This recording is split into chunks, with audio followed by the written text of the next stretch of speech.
Welcome to Bank Holiday Sunday. Dun, dun, dun, dun, dun, dun.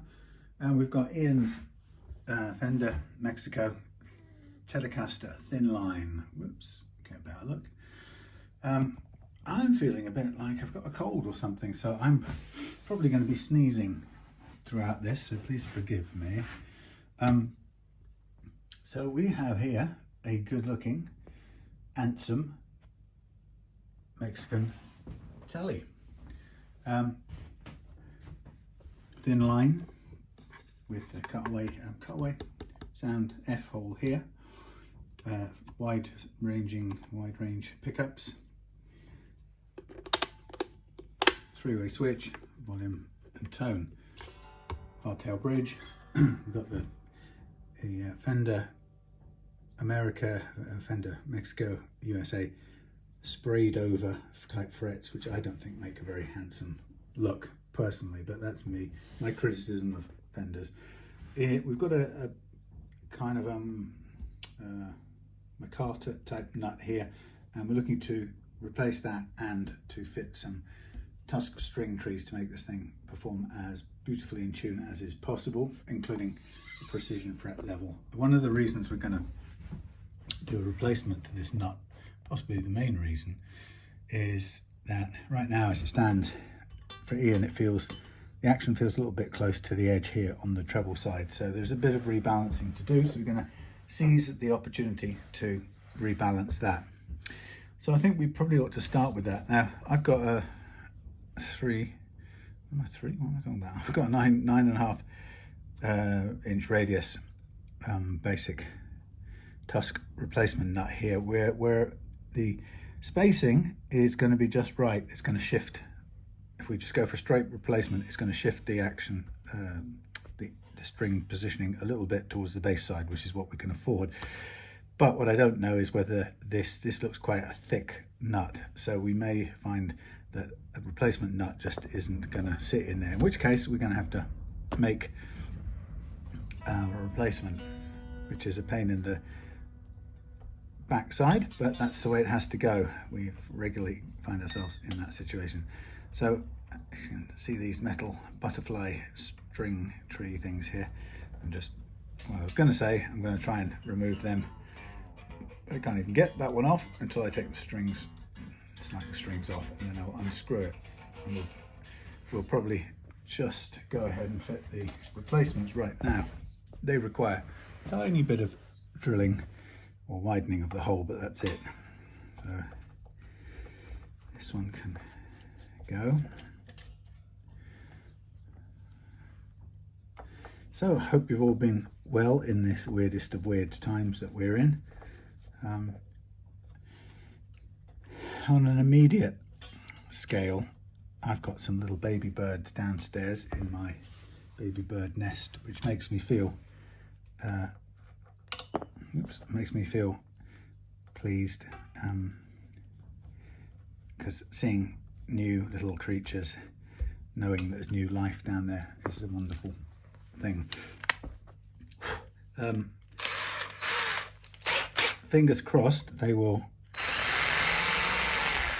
make it through this year in good shape.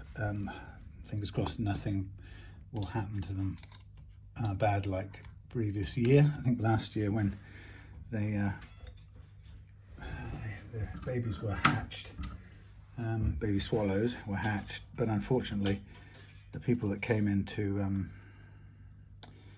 the people who came in to replace my windows made a very huge amount of noise and confusion, and they basically kept the parent birds off the nest for just long enough for the little ones to expire from I think dehydration, it looked like. Could have been hunger, mixture, dehydration and hunger, whatever we call it. Anyway, that was a bit of a little tragedy last year. I don't think the birds managed to, or had time possibly even to make a second brood, so they were, well, we lost them, let's put it that way. So this year, fingers crossed, they're going to be safe and well. Now what I'm just doing here, I'm just going to score focus in where you can see it. I'm going to score the, oh, my nose feels funny. I'm going to score the finish here on this. I've got all my lights on, it just seems dark here.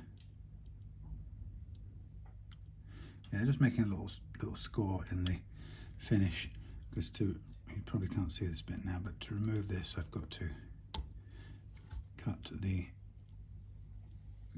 poly along the line there, and what will happen is this little flake will come off nicely. Usually it falls off, but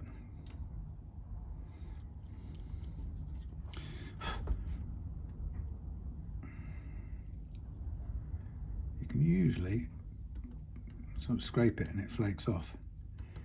It shows you where you've removed it. But anyway, that will come off when we need it to. And if I flip it over to the other side, we'll do the same. A little bit difficult to do this left-handed, but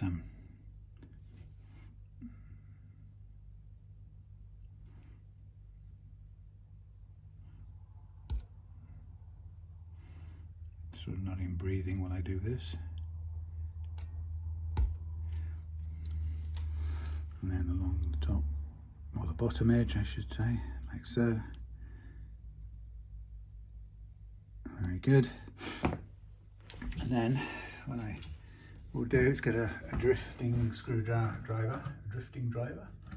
and we'll see if we can gently drift this out the way.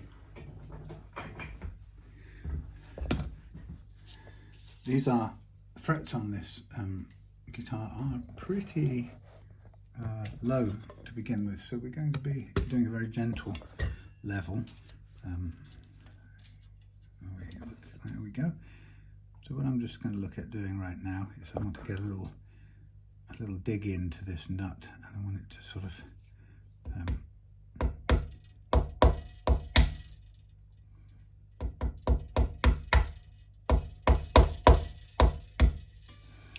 sometimes, if you can't get it to purchase, what I'm seeing there is, am I seeing a little scratch along the edge where it's too tightly fitted? I can't tell.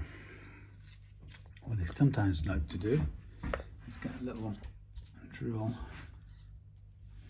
bit, and we can just hand drill a little recess, and that gives us a point of purchase for a fine screwdriver to tap out like so. Then we get the fine driver into there, fine screwdriver. Okay, so that is coming out, as you can probably see. And we just then tap this in there, like so. Give it a little help.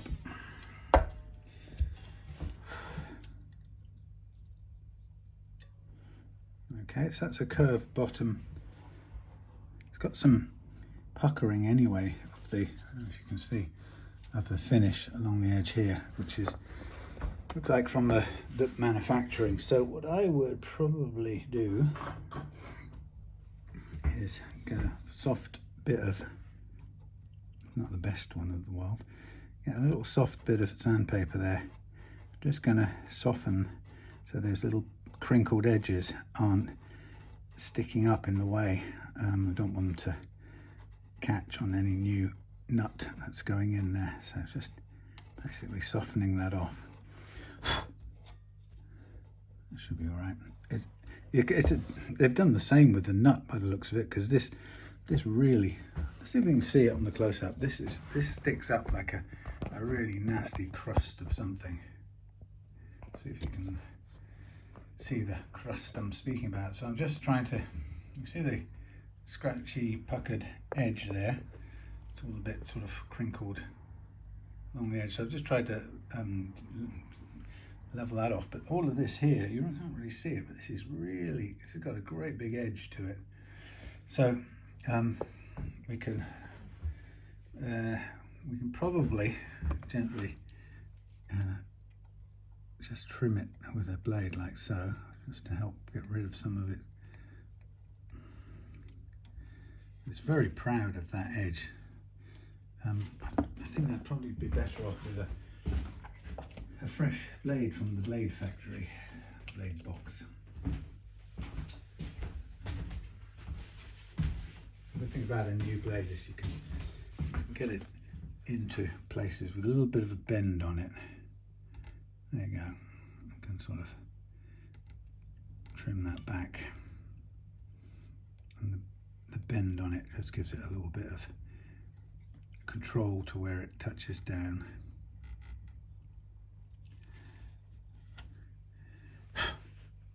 Better than it was. I just don't want there to be any reason for it to flake, but it's quite proud of the surface. So it tells me that the way they've sprayed on the finish has kind of carried across both to the, well, it's gone over the nut, and they've either kind of scraped the nut back to some degree or something, but yeah, it's gone up the side of the nut as well. It's sort of glued the nut in, so it's a little bit, you have to be very careful to get them off.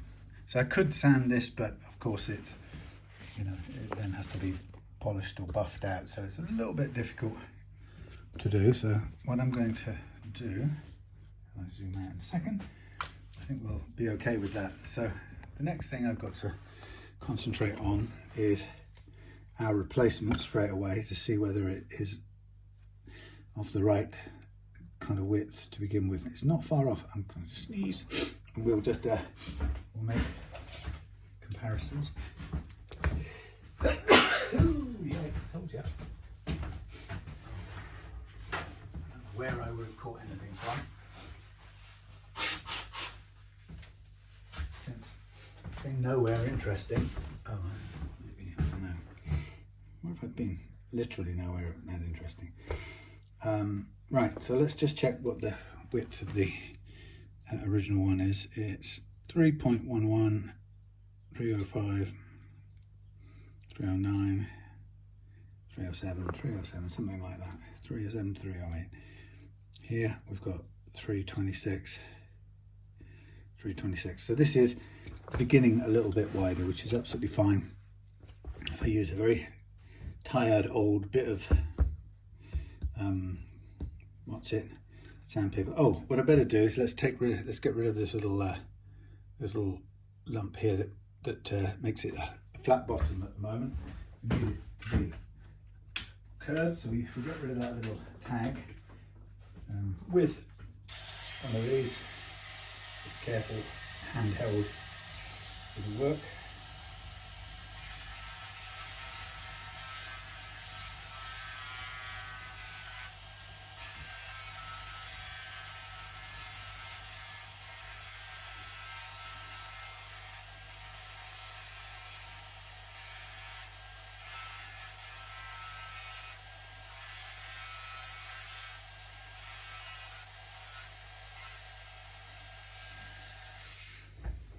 Okay, that is that.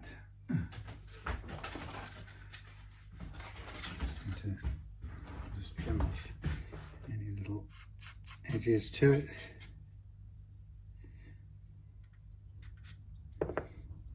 It's not far off.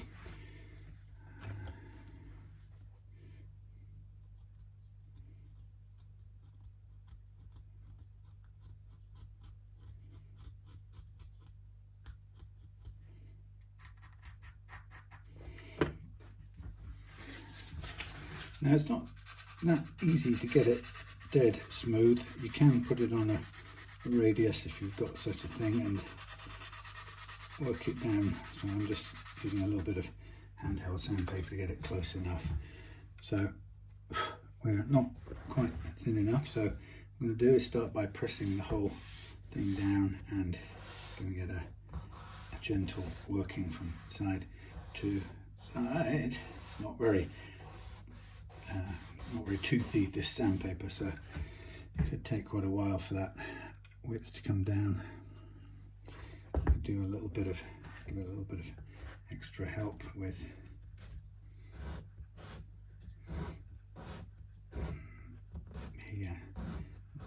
working with the 80 grit, but very careful with that because it's a much more powerful grit, obviously.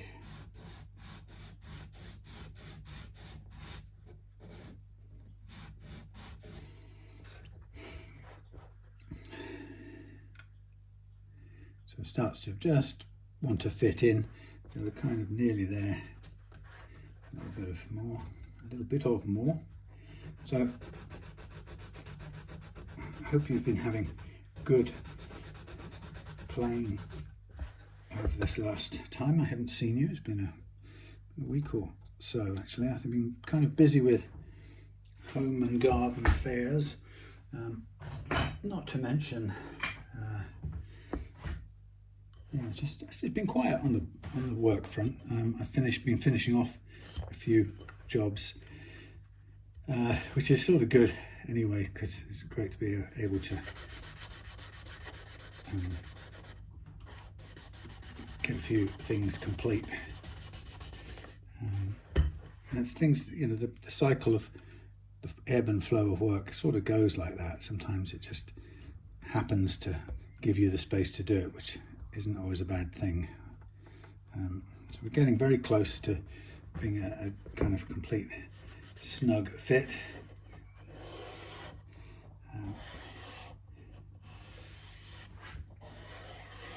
I was playing a random tune from my youth last night on the guitar, practicing.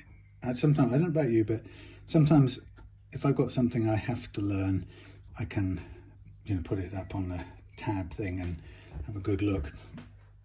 Other times, I don't know about you, but I just really like to try and work it out. You know, in that there's some way of sort of finding out more about it if you do that. Right, I'm just going to tap this down a little bit. So we're really going to try and end up almost dead on where we want to have it to end up. So I can just see where the low E ends up. So we're really going to be taking all the material off the low E. Oh, by the way, while I'm there, let's take advantage of the strings being slack, shall we, to do the marking up of the frets. It's always a good idea, since we're there. Yeah, so I was playing. I watched something, an old show from the 70s. What was it called? The British thing called Seaside Special, which was absolutely super cheesy, but people of my age, early 60s, will remember it.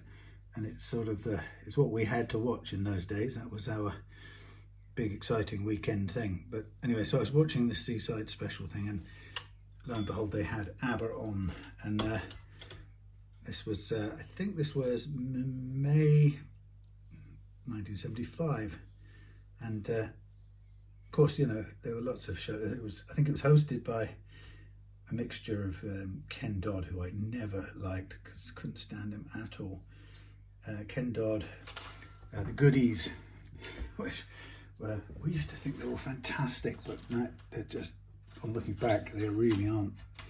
Well, they were kind of likeable, but my lord, were they not funny, really. So the Goodies were on it, and they had ABBA, which, you know, when you grow up and you're sort of programmed by a certain sonic thing, you really, I don't know about you, but you really get to know, you really see how powerful those songs of a certain age, when you're getting into listening to music, how much they infuse your sense of what music is, you know. And I guess we're all under that influence one time or another. But anyway, this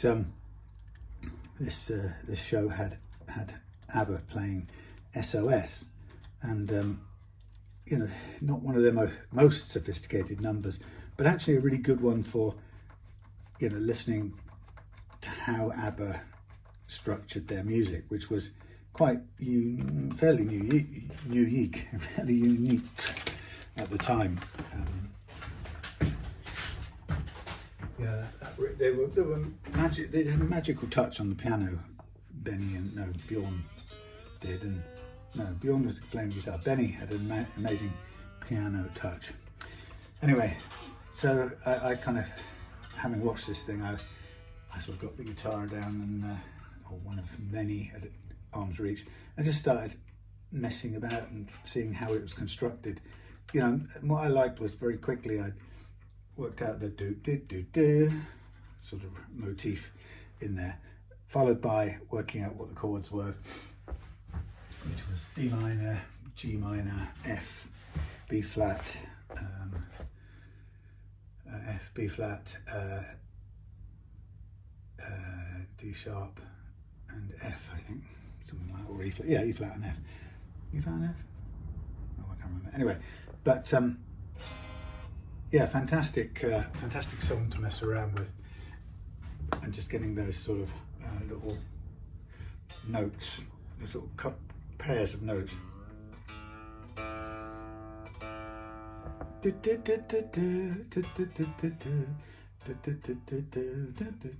That thing.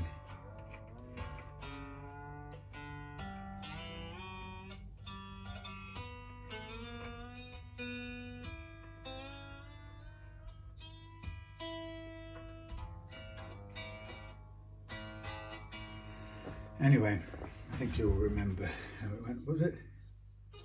I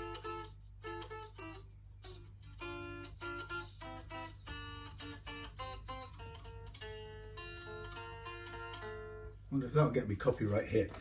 Anyway, we all know those wonderful things. Okay, so I'm just looking at this right now, and this has definitely got the high E, where I know Ian would prefer it. But we've also got the this neck is on a bit wonky, so we're going to have to do a little bit of an adjustment on that too to get the best of both worlds. So it's a 3.3 thingy neck, 3-screw neck. So I'm going to undo the top and the bottom and slacken the slightly slacken the final one. Ooh, look at that creaky sound.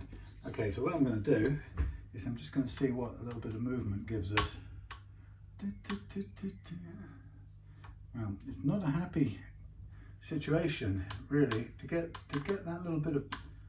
This isn't a perfect weld.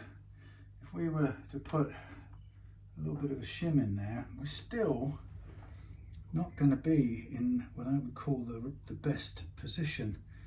Now this is a hardtail, and I'm wondering whether it would actually make sense to shunt this across if it's possible. It's a bit of a, going over the top a little bit. That's where it wants to sit, but really it could do with being a millimetre over there to make this work, and about the same there. So I think we've got a millimetre push to get it in the right place. Now the reason I'm saying that is that what I don't really ever want to do, my preference is not to push the neck heel away from the long side of the pocket. It's not, you can do, and it's what we have to do sometimes to get the right alignment, but it's not an ideal state of affairs. We're better off, the guitar is happier with this long edge of the pocket. This long edge of the pocket being against the long edge of the heel being snugly against the long edge of the pocket. Now, as you may be able to see, this leaves us in a problematic situation. I need this extra bit of space on this high E, and what I can't afford is for this to drop off the end either. So what I suggest is we could look at the possibility of just shifting this whole bridge a very careful millimetre to one side. Now that's quite a big deal, and it's not a dangerous big deal for the guitar's point of view. It's a big deal from the point of view of having to take this off, be sure that the through holes will receive the strings and so on, which they probably will, and then filling these 3 holes, making sure I know where they were originally marked, and then putting it back in exactly a millimetre position. But I actually think it's the best thing to do for this, because you know the one thing that Ian has reported to me about what isn't working for him on this guitar is exactly that, the high E.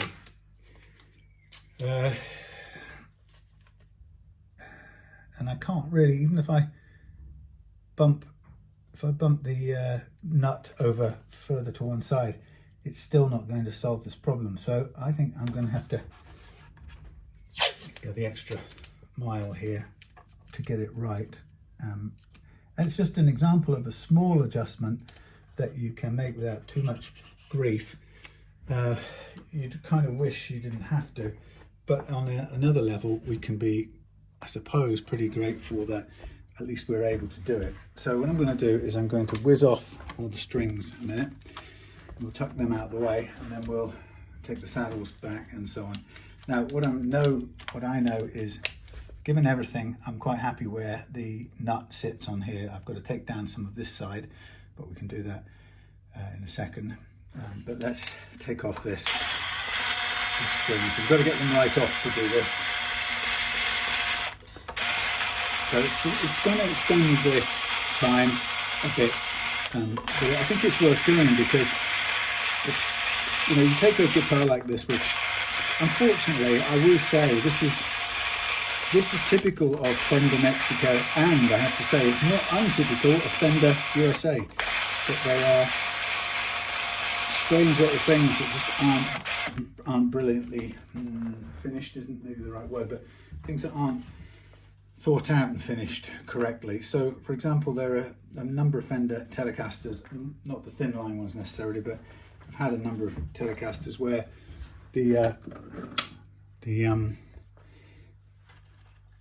on the kind of bridge that they have, basically the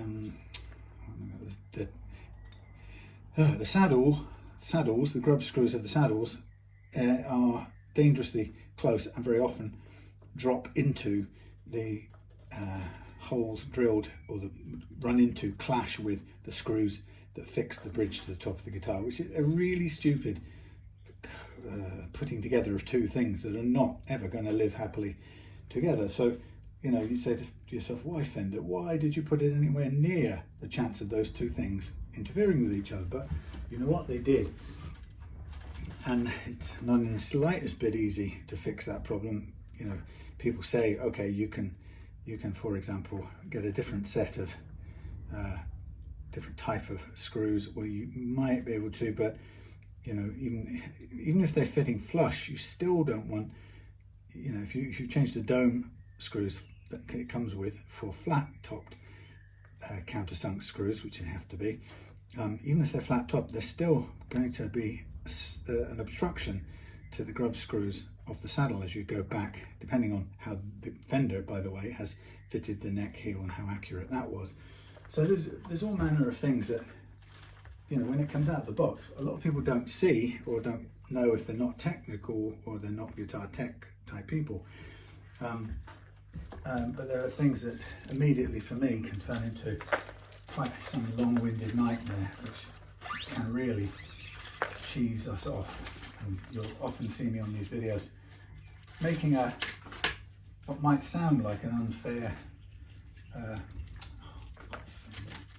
unfair criticism of various things. But this is just I should have pulled all of these out flat to begin with. God,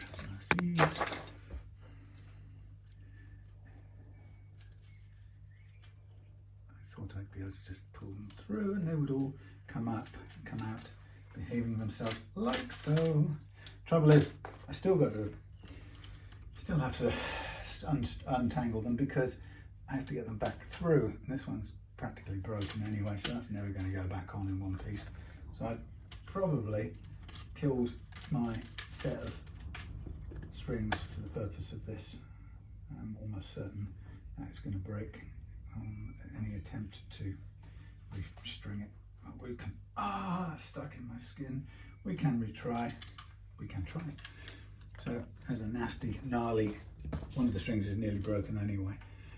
So let's move this, let's put this down low on the down bite. So what we can do is we can push forward. How are you running up there? You're still running overhead. We push forward the saddles to get at the fixing screws. But what I'm going to do first, before I do that, is I'm going to mark on here exactly where the high E saddle position would be. I have to judge this by eyeball, and then this saddle set isn't properly intonated anyway, but just give myself a target, approximate target. Now what will become important in a minute once I've got the bridge off, thanks to himself, I will need to, I think I probably ought to take these right off because I need a clear run at the screws and I need to be able to draw correct holes. So I'm just going to park all of these over here in the correct position. Now, to move, the beauty of being able to move the bridge very slightly is that the string through holes will tolerate a tiny bit of movement like that. 1 millimeter should be fine. They also, I could be just countersinking the top of the hole a little bit just to help give a bit more spread of the space where the strings exit, which is all we need. Like I say, this is about playability. So for me, playability of the guitar for Ian comes before whether there's a slightly offset hole here, and we know that the string is coming up and going slightly sideways to come through the saddle, or to get through this hole here, I should say, hole in the plate. I don't care about that. I'm doing what my experience tells me is the best fix. I could force the guitar neck sideways, as we saw right at the beginning, but I hate to do that because it's no longer stable. To be fair, it's workable, but it's you suddenly push the neck out of contact with the longest side. And truth is, on a Strat or a Telecaster, that long side of the neck pocket is your best friend. You want that. You want to make a guitar where that thing sits snug against that. It's the most important part of the deal. You don't want to be propping the guitar into sort of a halfway point. So what's going to happen is I'm going to mark up. I'm going to take these screws out and again put them in the sort of same order that they came out, and I'm going to make a line across these so I know exactly where the holes sit. So we're going to use some more green frog tape to mark up these holes, and we know that we're going 1 millimeter to the right, sorry, that way, treble woods. Now it doesn't sound like a lot, but it'll be enough to make it play. So there's our already these have got a little bit of countersinking. We might now just put a bit of countersinking onto the through holes. No harm in so doing. Let's keep it. We've got a little grounding wire coming through there, which we need to keep in place.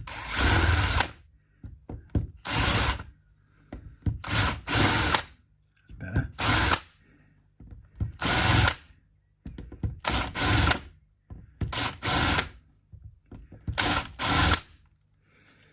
Now that's not very, doesn't actually add all that much difference to anything.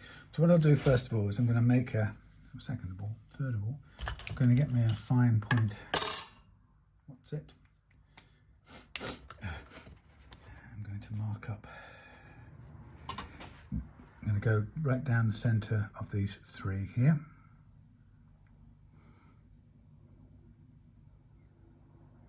Now, if you're doing this by hand, as I am here, you've got to remember that even if you're a fraction off your placement,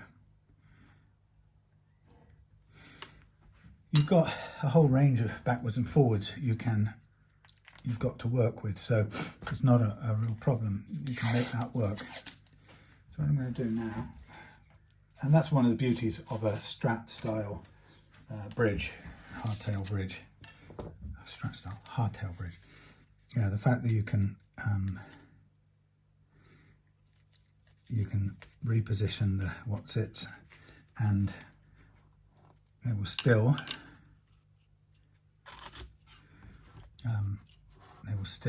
allow you to take up any tiny changes via the saddles themselves, the arrangement of the saddles. So you've got lots of room for that kind of adjustment, which is really good. This is the crap pen. So what I'm doing is I'm now just remarking the line down the center of these holes, and sort of press them in. You can see where they are. Okay, and I can also see where the center lines are, but I can also mark the center lines, center points. I'm doing that part by eye. So that's my start point for real. And if I do that bit with pencil, very sharp pencil, this will be my original center point. This is drawing it really badly. That isn't the center point, Sam. This is more like the center point. Get real.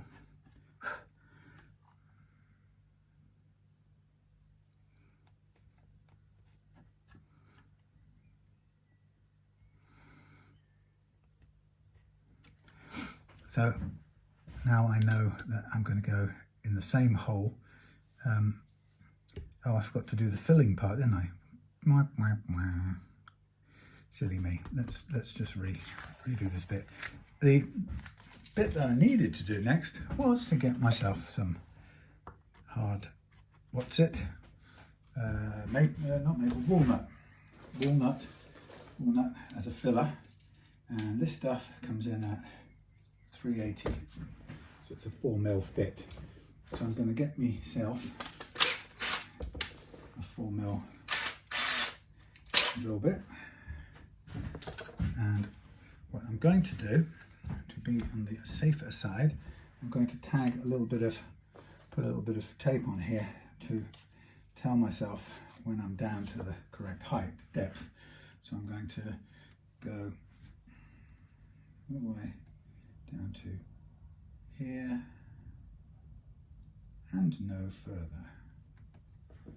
So we just make sure that we don't run past our point. So the reason I'm slightly drilling this out is to make room for the 4mm walnut.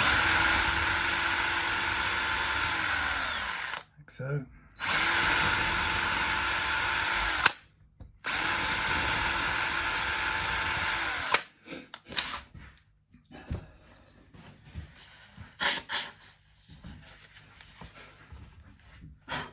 So clear that, get some glue.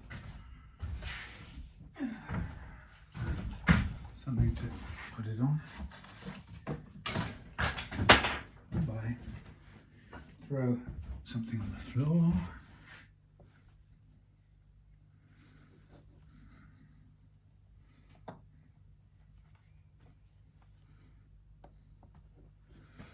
Okay. So we get some glue into here.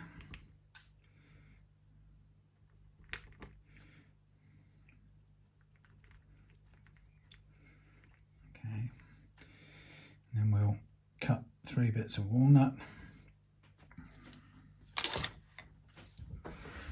and I will cut them from here, and I will use the bench thingy. I know what I mean. The bench sander, just to round them off a little bit. There's me 3 bits. There's my little hammer that I'll need. Run this.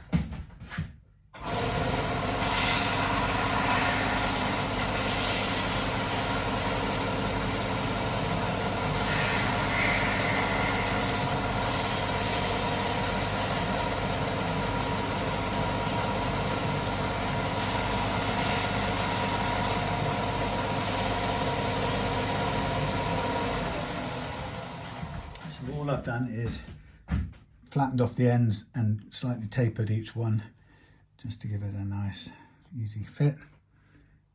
So it goes like so. You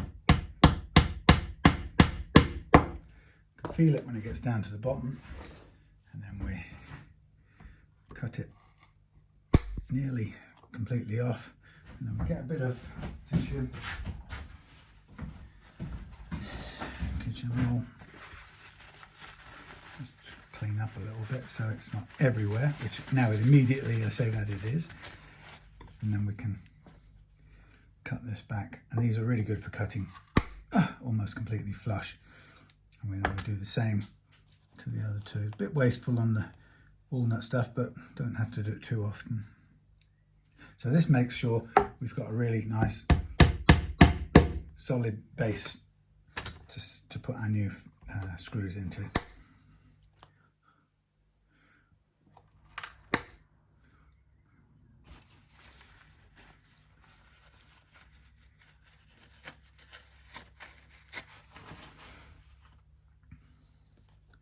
What happened to something? What happened to our love? Dum, dum, dum, dum, dum, dum, dum. Yes. So there's our 3 nicely snipped back fills. So it's a drill. Actually, normally you'd call it a fill and re-drill. But in this case, it's a drill, fill, and re-drill, because we're changing it around a bit. Now, what you can also do with your brand new blade is you can just get it in there and make sure that's beautifully flush.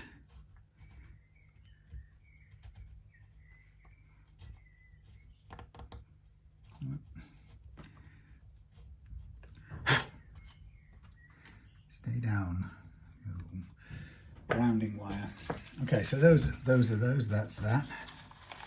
So the next bit is precision marking. So we're going to find the centres of where we were. Could have done some other lines on it to begin with, but I didn't.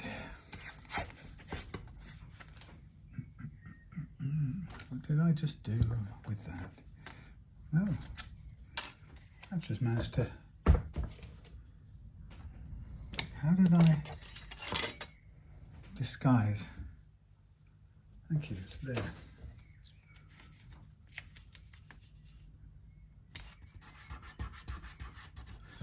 Okay, so I'm going to draw my line again.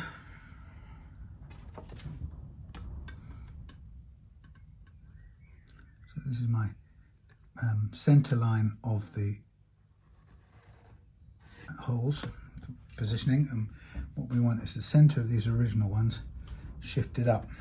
Now, I've done a very clever trick in that I filled them, and they're not as easy to see as they used to be. Now, that one's moved a little bit off the side, so I'm not sure I want to trust that one completely. I'm going to hold fire on this. Let us make a fresh mark down the centres of these, because I think this has gone slightly off. So what I'm going to do is I'm going to mark the centre of these original holes. Kind of hard to see. In fact, it's very hard to see. Full stop.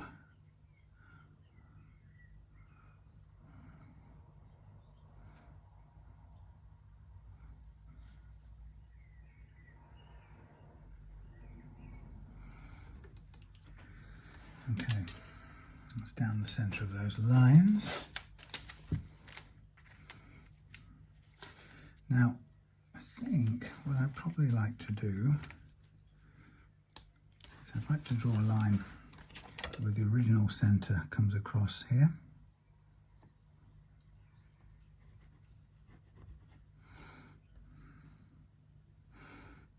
It's in the way of the wires, which I could do without.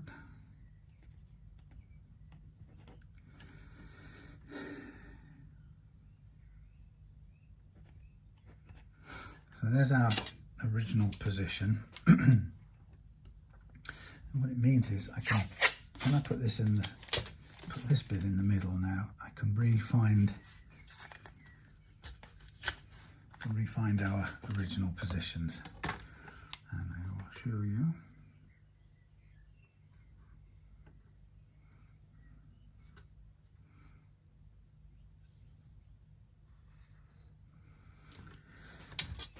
So across there, I'm going to mark this one with pencil.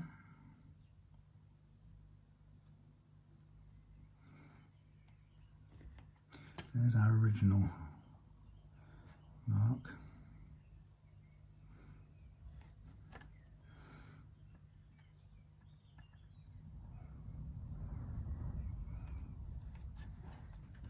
So we're going 1 millimetre up from each of these.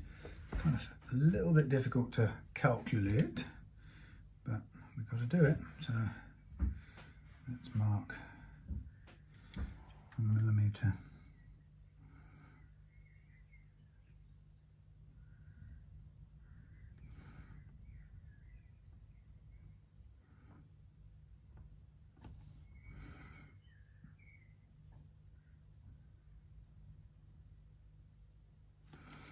Very difficult to get an exact millimetre. Oh, I see, sun's come out of it. So I'm now doing this by hand.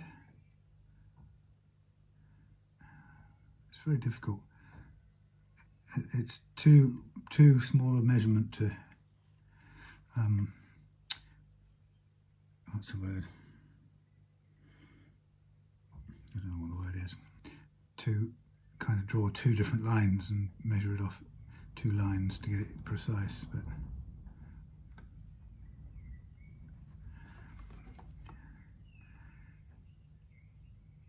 now what we can do is we can place the bridge over there. And we can go, that looks pretty close.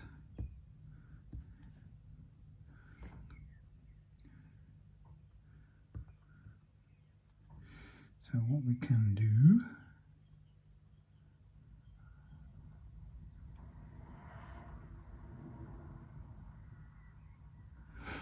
oh, pardon me, my nose.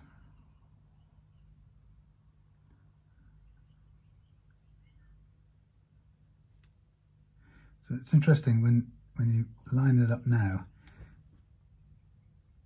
none of this is quite right. So if I go dead center on this top one,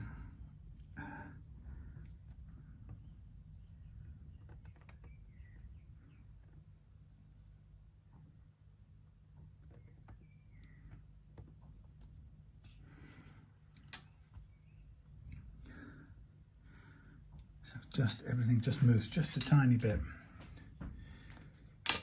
And so if we just want to be precise, which we ought to, we can borrow a couple of strings.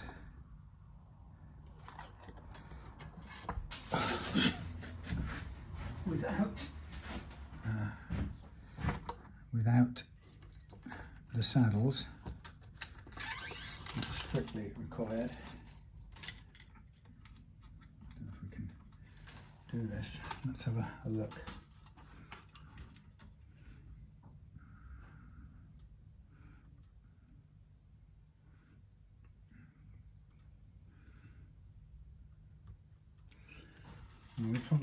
This annoys me.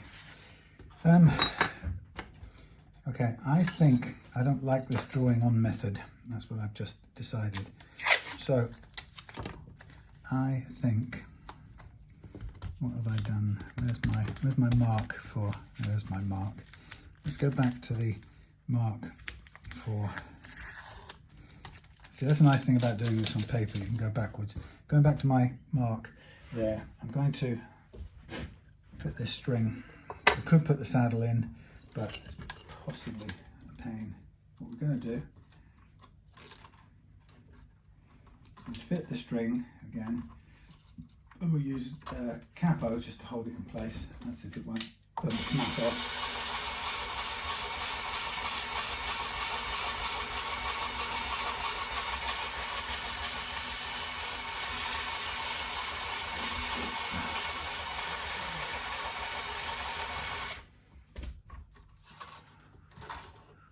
All right, because it's not going through the body, is it?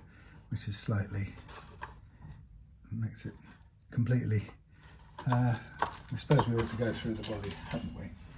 Oh, I could do with a spare, let's use another spare string from over here in a second, because this is just going to annoy me. I've made curly bits for no good reason.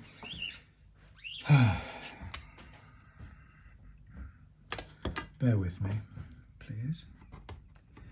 Let's just make these available.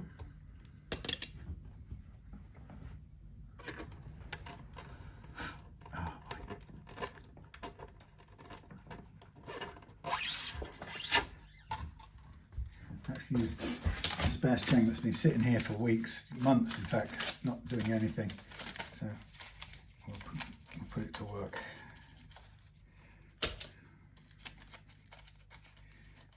Why aren't you just doing what you're told? Hands. We'll call this a high E string, which of course it's not at all, but we'll pretend it is for now.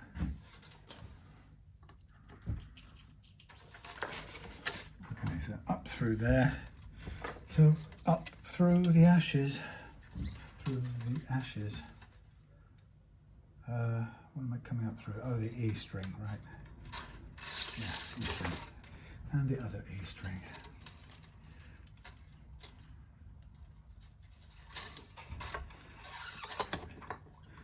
Thank you. Up to the top. Snip. Up to the top. Do.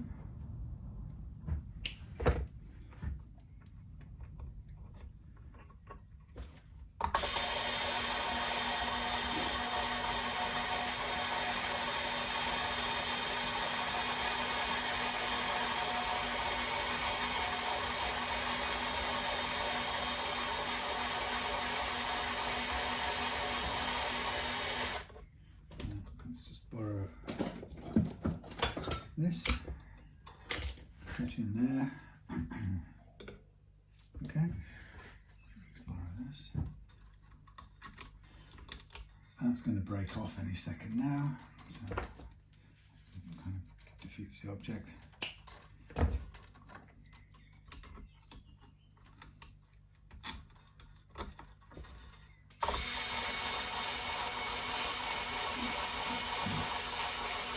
Sniffy.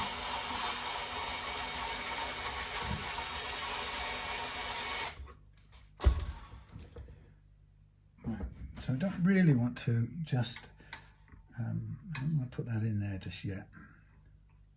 Okay, so we've got to get our positioning just right. Wow, this is to the millimetre. Okay, so I can see it as a millimetre off to the side. It's going to be just about right. So that's like so, that's like so.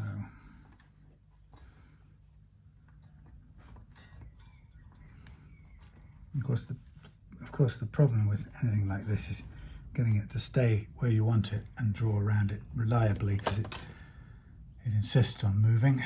I wonder if I can prop it. No, it's not going to work, is it?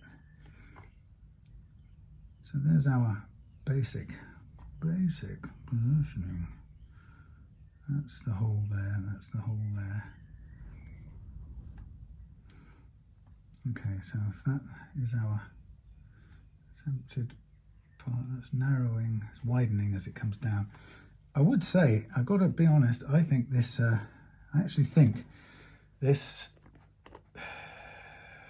saddle spread is wrong for this neck. It's not uncommon that, again, I've seen Fender do this, or it just seems like it's designed out of whack. That's the correct way, that's the further out way.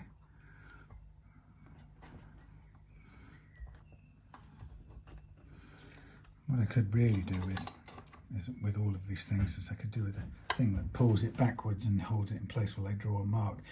Problem is, you see, even with drilling a hole, it's an incredibly precise business.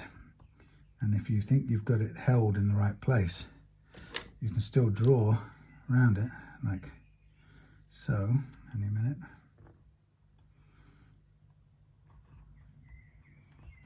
And I can't move around it enough, if you see what I mean. It's going to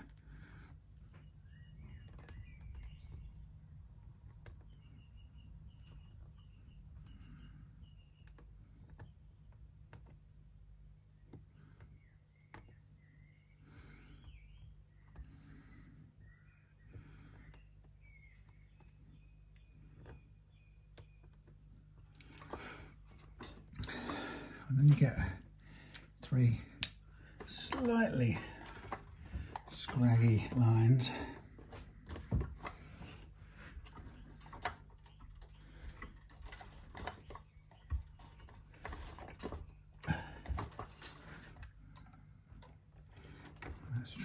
Let's have a look.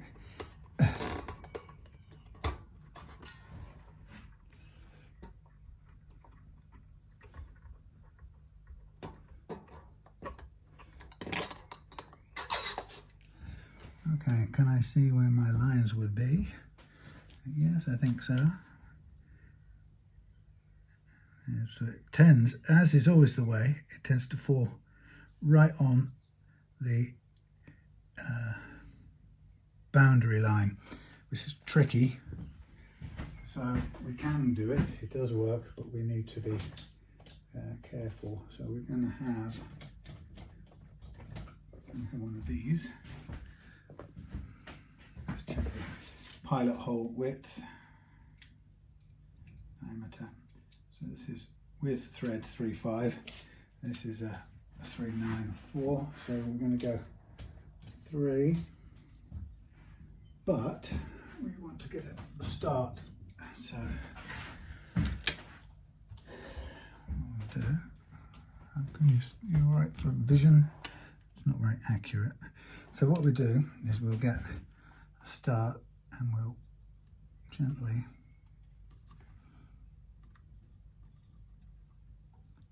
sort of poke it in there and hand drill just to make the initial kind of marker hole, because these are very sharp, these little drill bits, and they'll give us that sort of first cut down, which will help us. And then we'll try and find the middle point of this one.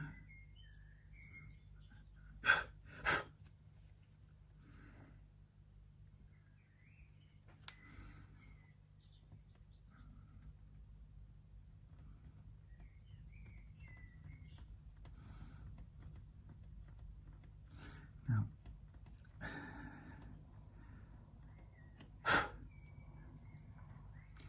just keep doing it a bit just to get us started.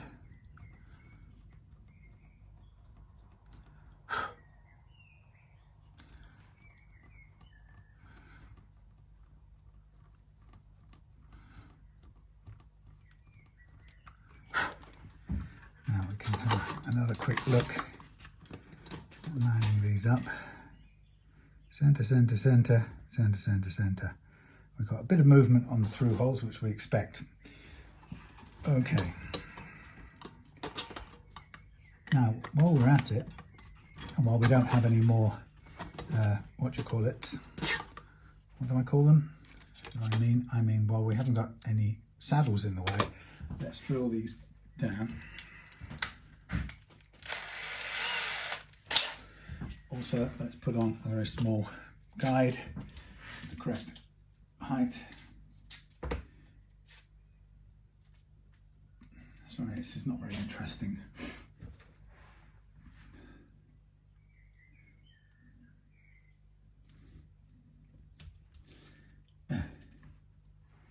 Yeah, what have I caught? Something's not right.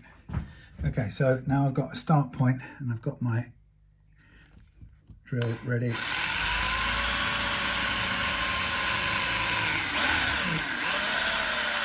And then there's our first new pilot hole. And the thing that's probably good to do is to place that down there. Just screw in the first one and get a sense of where it lands. And then we also can see the ease of getting the next two done.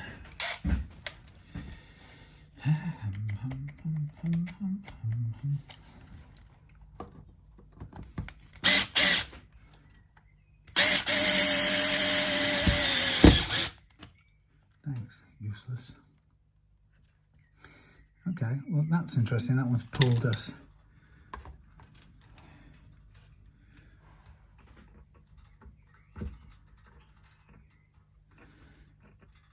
There, is that far enough? Might not be. Let's tighten these up and see.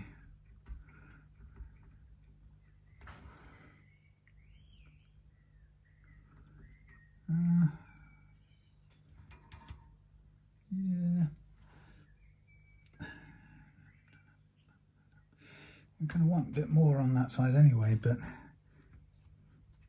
so what we can do is we can just lighten that bit up. We can go in on the intended position on this one, which is there. Actually,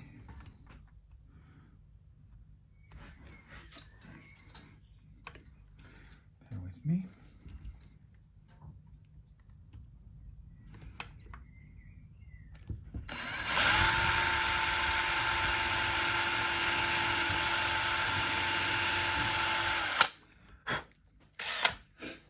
Oh dear. Right, we're on the centre. No, we're on the, where are we on? Bottom line. Bass side.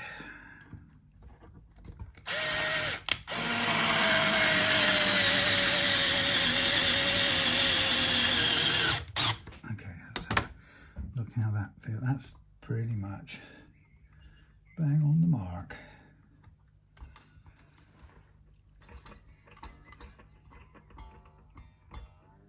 Yep, we are dead on. So let's go in with the middle one and we'll let the last one sort of catch itself up last.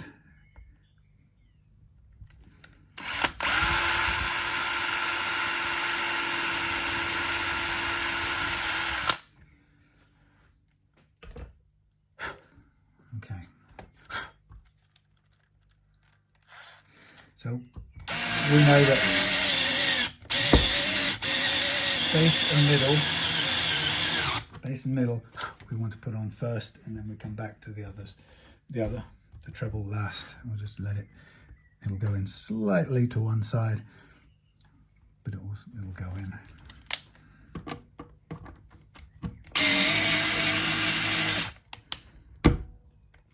Thank you. There you go. That's kind of pulled it in, and we're dead on. Right.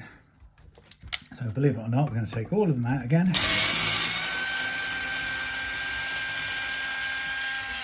Treble,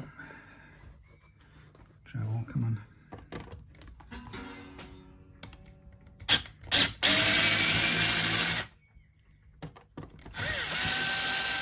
Middle.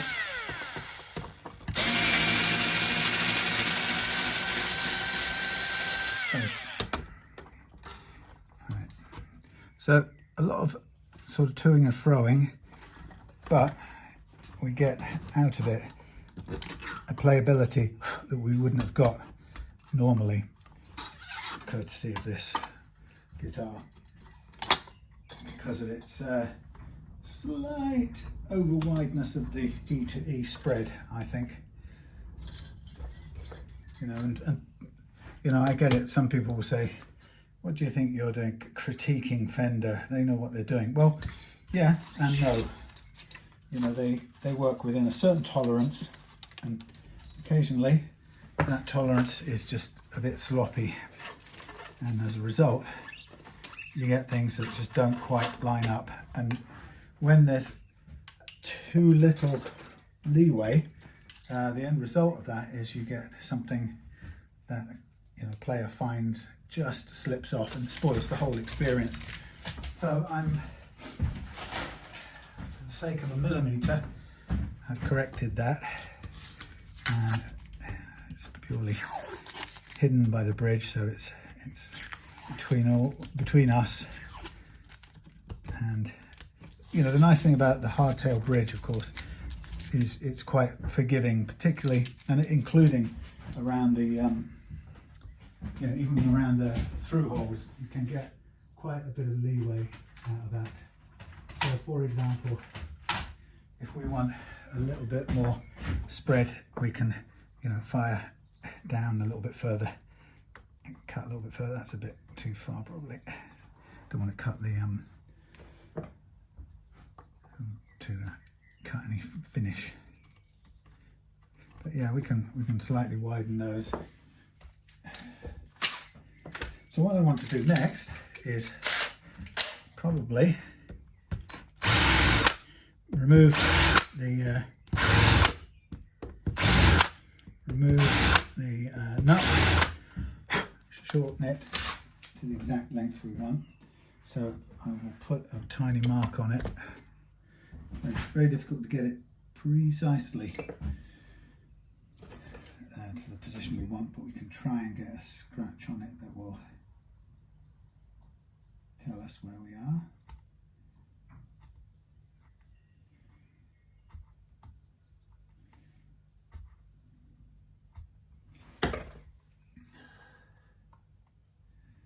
Okay. Can I see the scraped mark? Yep, I can see it. So I'm going to just sand this off out of sight over here.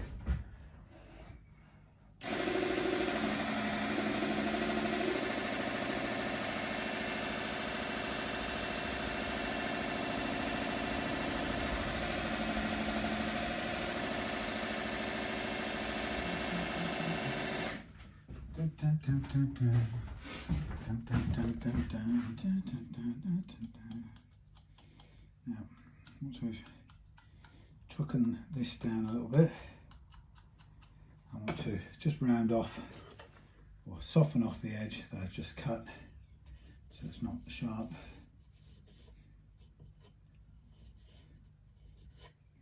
And then it's good if we can use this nut without actually gluing it in. That's always a good aim.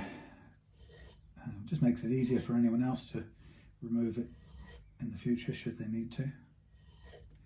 And it feels nicer to have not added some muck and glue and sticky stuff. So believe it or not, this is still a fraction off. A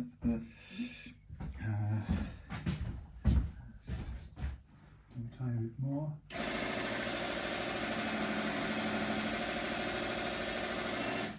And that's obviously because we're cutting to the outside of that little mark.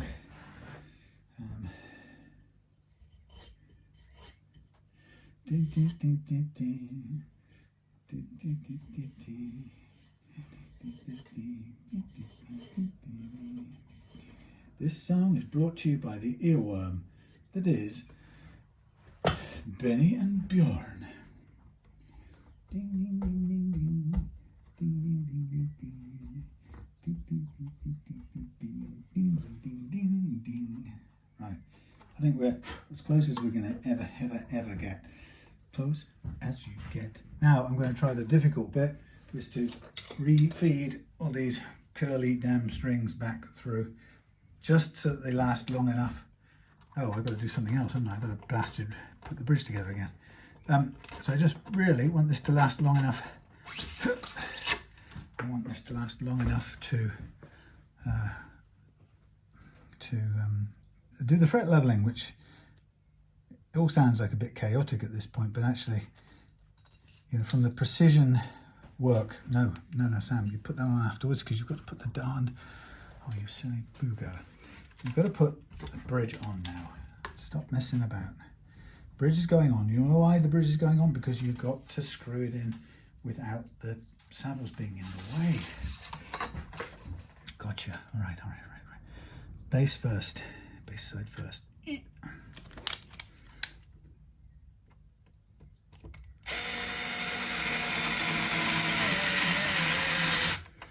Middle side next. Middle side. Middle next. Yeah. weren't they brilliant? Earworms, those Swedish boys.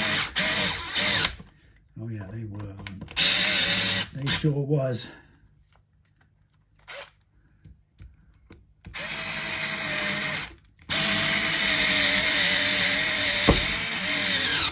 The screwdriver is not making friends with me. Right, so we have a little tiny bit of movement to overcome to do the for the string through strings to come through, but that's fine. We're going to get that because we moved slightly sideways, but that's the small price we're paying. Anyhow, do you know, a long time ago when I wasn't doing this for a living, you're not doing it for a living now, Sam, at least not a very good one. Long time ago when I wasn't doing this for a living, I did some work for a local business chap who owned a hotel. That sounds like 740. Owned a hotel, and he at the time he was a bit of a mad geezer actually, but he was an interestingly mad geezer. I mean, he was a complete, I don't know how to describe it, we thought he was a complete stress monkey. But interesting nonetheless. And the one thing, he was running a hotel, at the same time as doing other weird things connected with British Telecom and communicate. It was way back in the like 06 or something, 2006. Anyway, but one of the things he was obsessed with was nostalgia as a business venture. You know, if you like, the next big place to make money, you know, it's going to be a nostalgia. And he's, you know, I've never forgotten, of course, I think he was probably even younger, probably younger than us at the time. And, you know, so by rights, it ought to have been me that was going, God, you know what? I reckon the next big thing is nostalgia. And anyway, we didn't kind of work with him, for him, after that. But you know, the thing I've seen across those intervening years, nearly 20 years now since that time, is he was absolutely right. Nostalgia is where the money is. Retro. You know, of course, as you get older, everybody gets retro-y. And of course, there's a retro for every generation, naturally. Or maybe a little bit of a crossover sometimes. But yeah, you know, when you hit that sort of particular age group where, you know, you've lost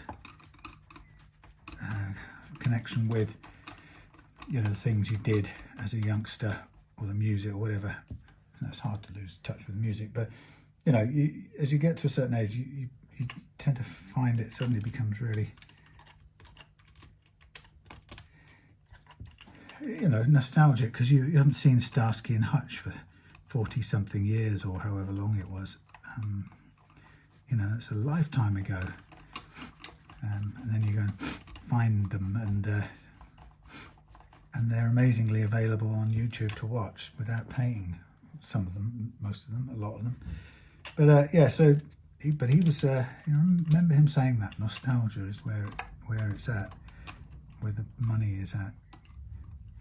And I think he's quite right. And one of my favourite YouTube channels actually is a guy, I never remember his name, but he does a channel called Tech Moan, and he basically gets hold of all the sort of 70s and 80s toy tech and hi-fi tech and weird tech, and he sort of, you know, shows, he buys them often, you know, on eBay, and then has an amazing ability to patiently restore them to working order, despite often being completely knackered. But he usually gets everything working, and so you get to sort of experience this crappy old tech reborn. Yeah, so it's a really great channel. You can just kind of keep on watching it forever and ever. So you can see as I'm doing this, by the way, that the strings are going through into the through holes, even though we've moved them slightly to the side.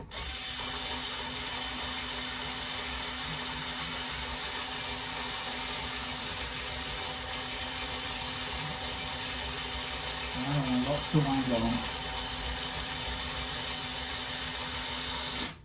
Oh, I'm going to have to blow my nose again in a minute. So we've still got plenty of things to do before we get into fret leveling. So we're going to make sure that we'll get the action set up right before we level. And before we level, we'll get, this is breaking, we'll get the first fret action right too. So that might be a little bit of adjustment on the nut slots. I'm just hoping that these strings will last long enough to do the leveling, because it would save wasting a pile of strings. So this one now, because it's got a bit of a burr on it, I don't think it wants to go through the hole very well. Let's try and cut it cleanly.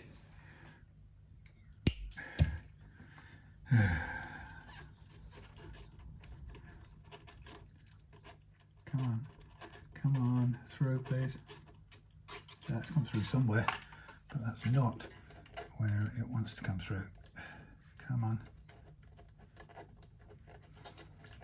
This wouldn't be the case with a straight string. This is, you can see this is already buckled and it's trying to do anything but go through in a straight line.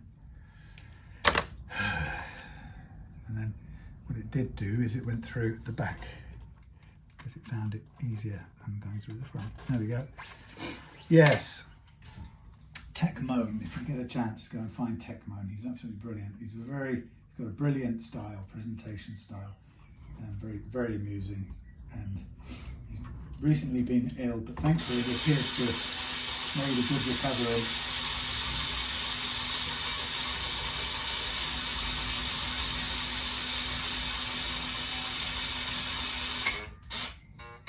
Now this string, just out of interest, Ian, I don't know if you remember me saying I didn't much like the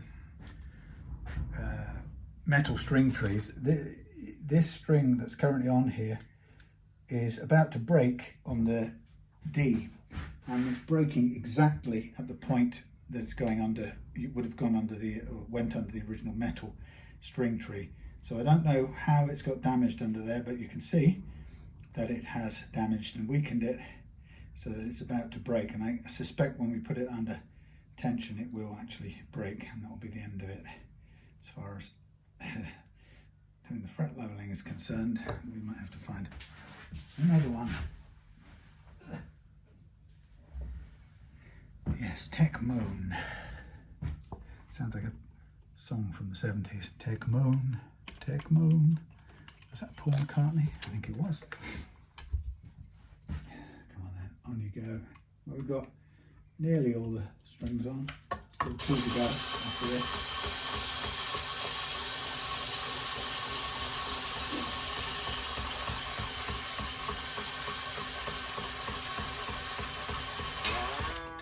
Wasn't in the most massively enthusiastic of moods to come up to the workshop today, but I just thought I've got to do it because I've not really done much in the over the weekend. It's been a sort of, maybe that's because I'm just feeling worn down actually, along with this damn sneezy thing that's going on. You'd be surprised. Man, so sneezy.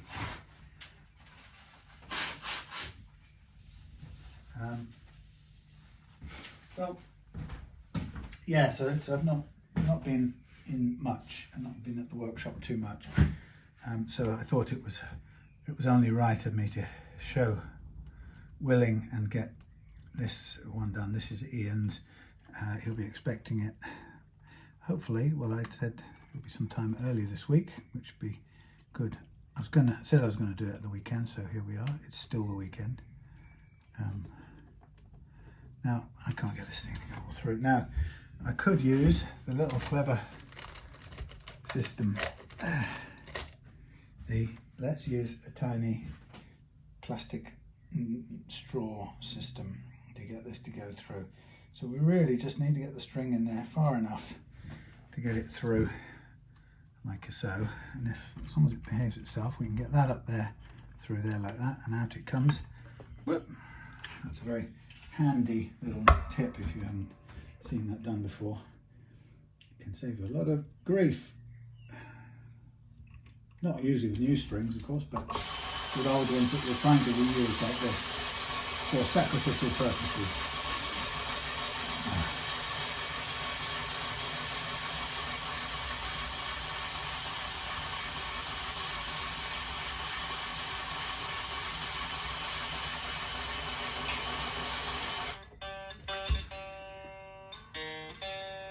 So this one's a bit manky as well, and it's bent in the middle, so I'm highly likely to bend it. Oh God, where did it go?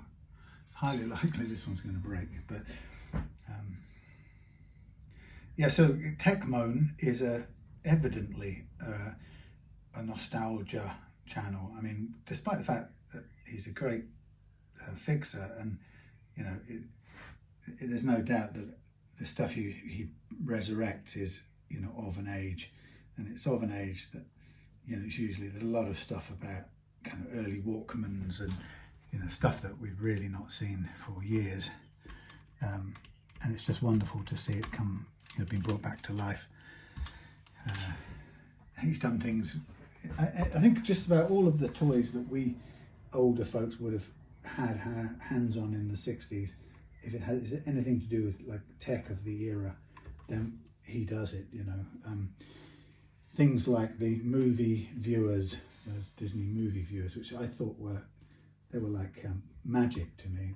I mean, I knew how they worked. I understood that it was a loop of film that you clicked by hand on a and looked up to a light source. Well, it wasn't rocket science exactly, but my goodness, was it wonderful to be able to do it.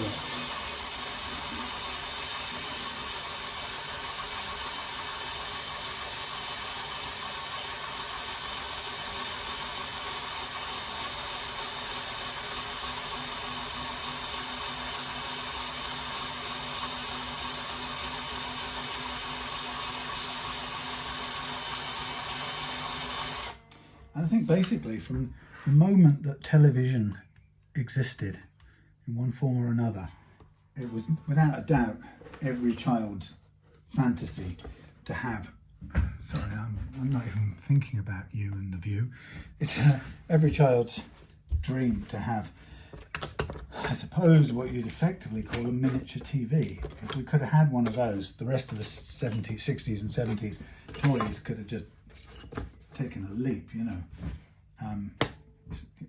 Stretch Armstrong, who wants that?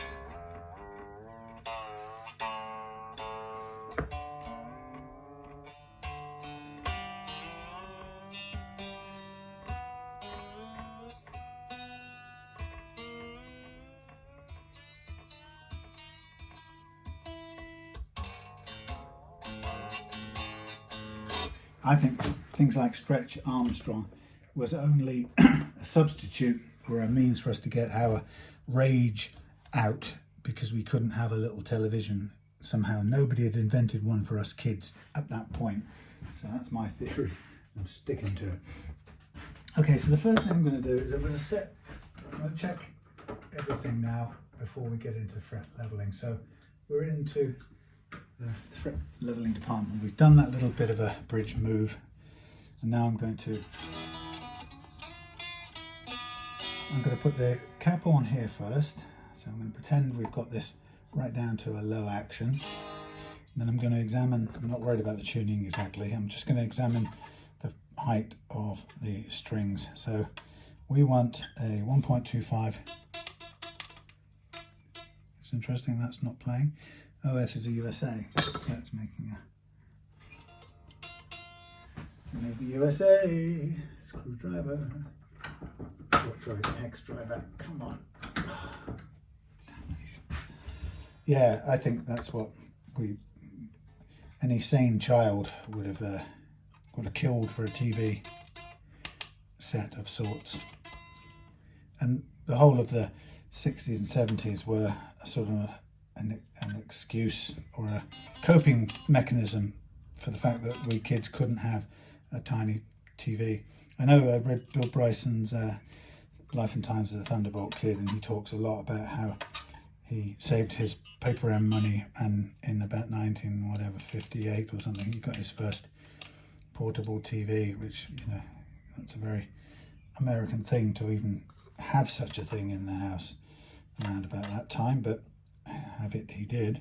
And but even he recalls in his memoir that, you know, when that TV arrived, he said it was pretty much the last time that anyone ever saw him down with the rest of the family sharing a meal. You know, from then on, pretty much everything that happened, you know, was in front of his TV in his room. So kind of set a precedent, not a United States precedent. So what I've done is I've set the action here at the last fret, or the bridge. Now obviously the tuning will have moved since I've changed the action. So I'm going to tune up again.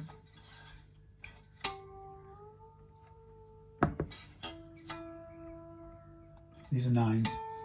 We're going to replace with nines.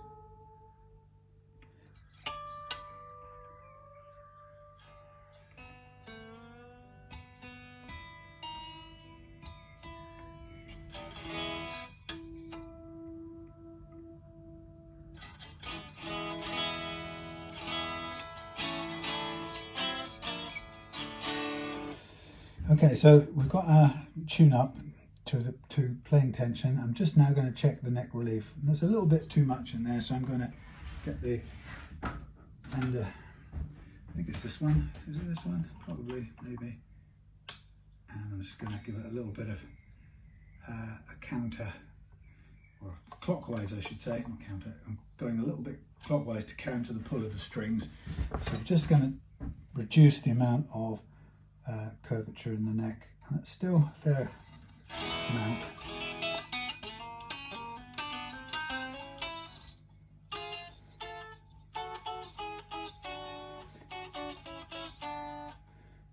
No, it's not there, is it? It's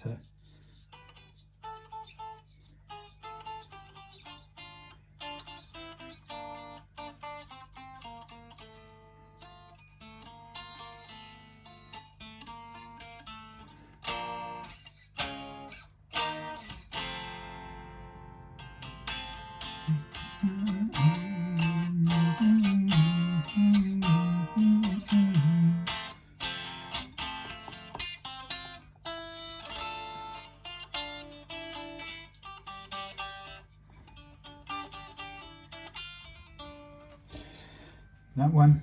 Don't want to get into trouble with the algorithm. Let's try again. Yeah, I'll do a little bit more.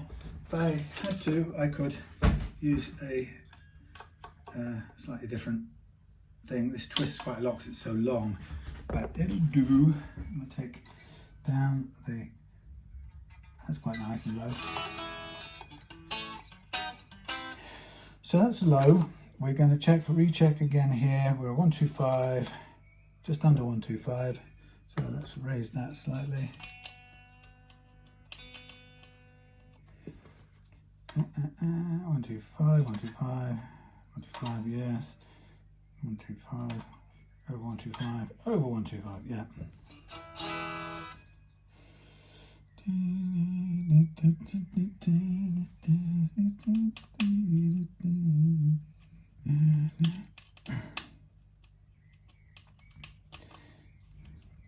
Earworms. 70s earworms.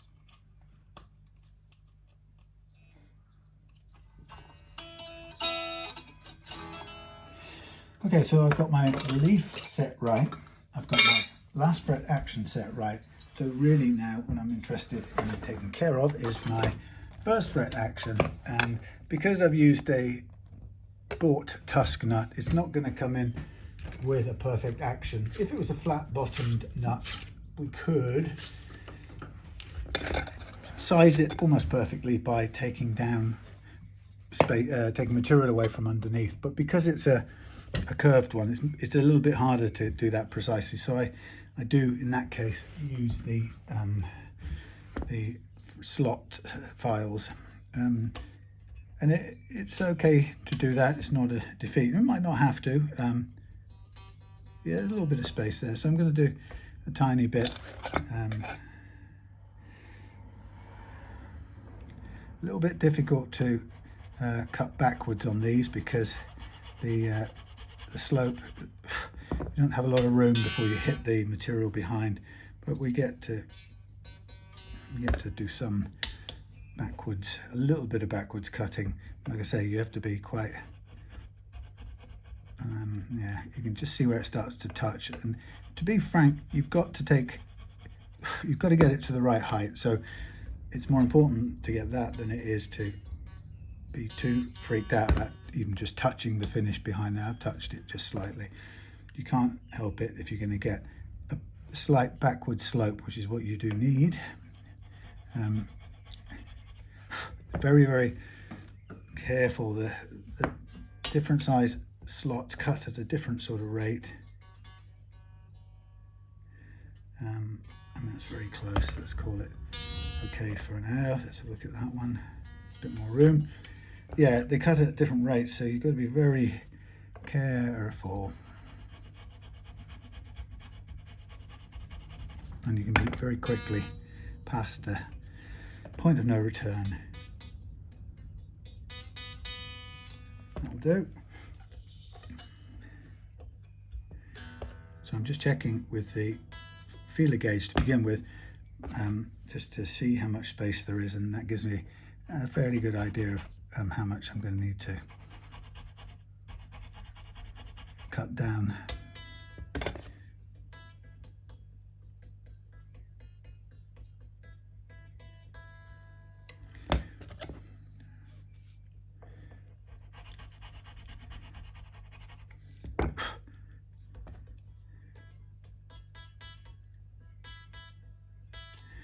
I think I quite like where that is. Let's have a look at this side now. I think this is quite close. That's absolutely spot on as far as I can tell.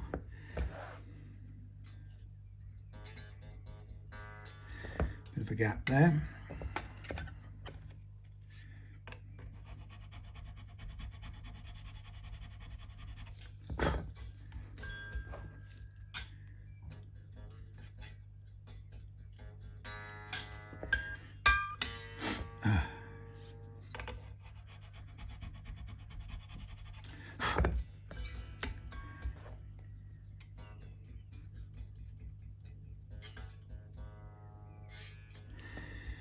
It's okay, I don't want to go too close.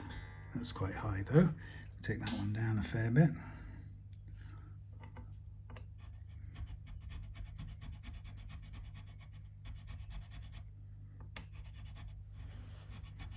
Again, very difficult to do that without touching the back.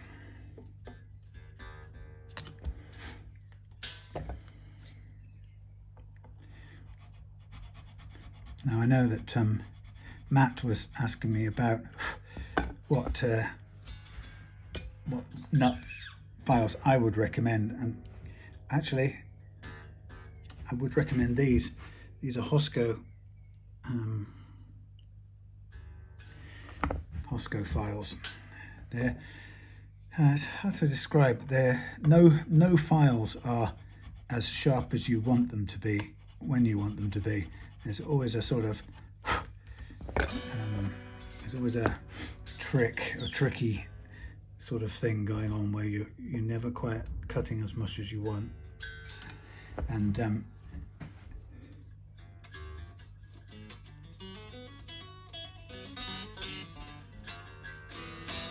yeah, so these are good. There's two kinds really. I'll draw them in a second.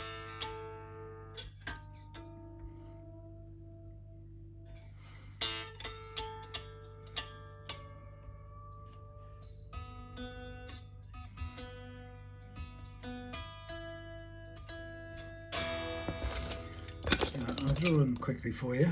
Move these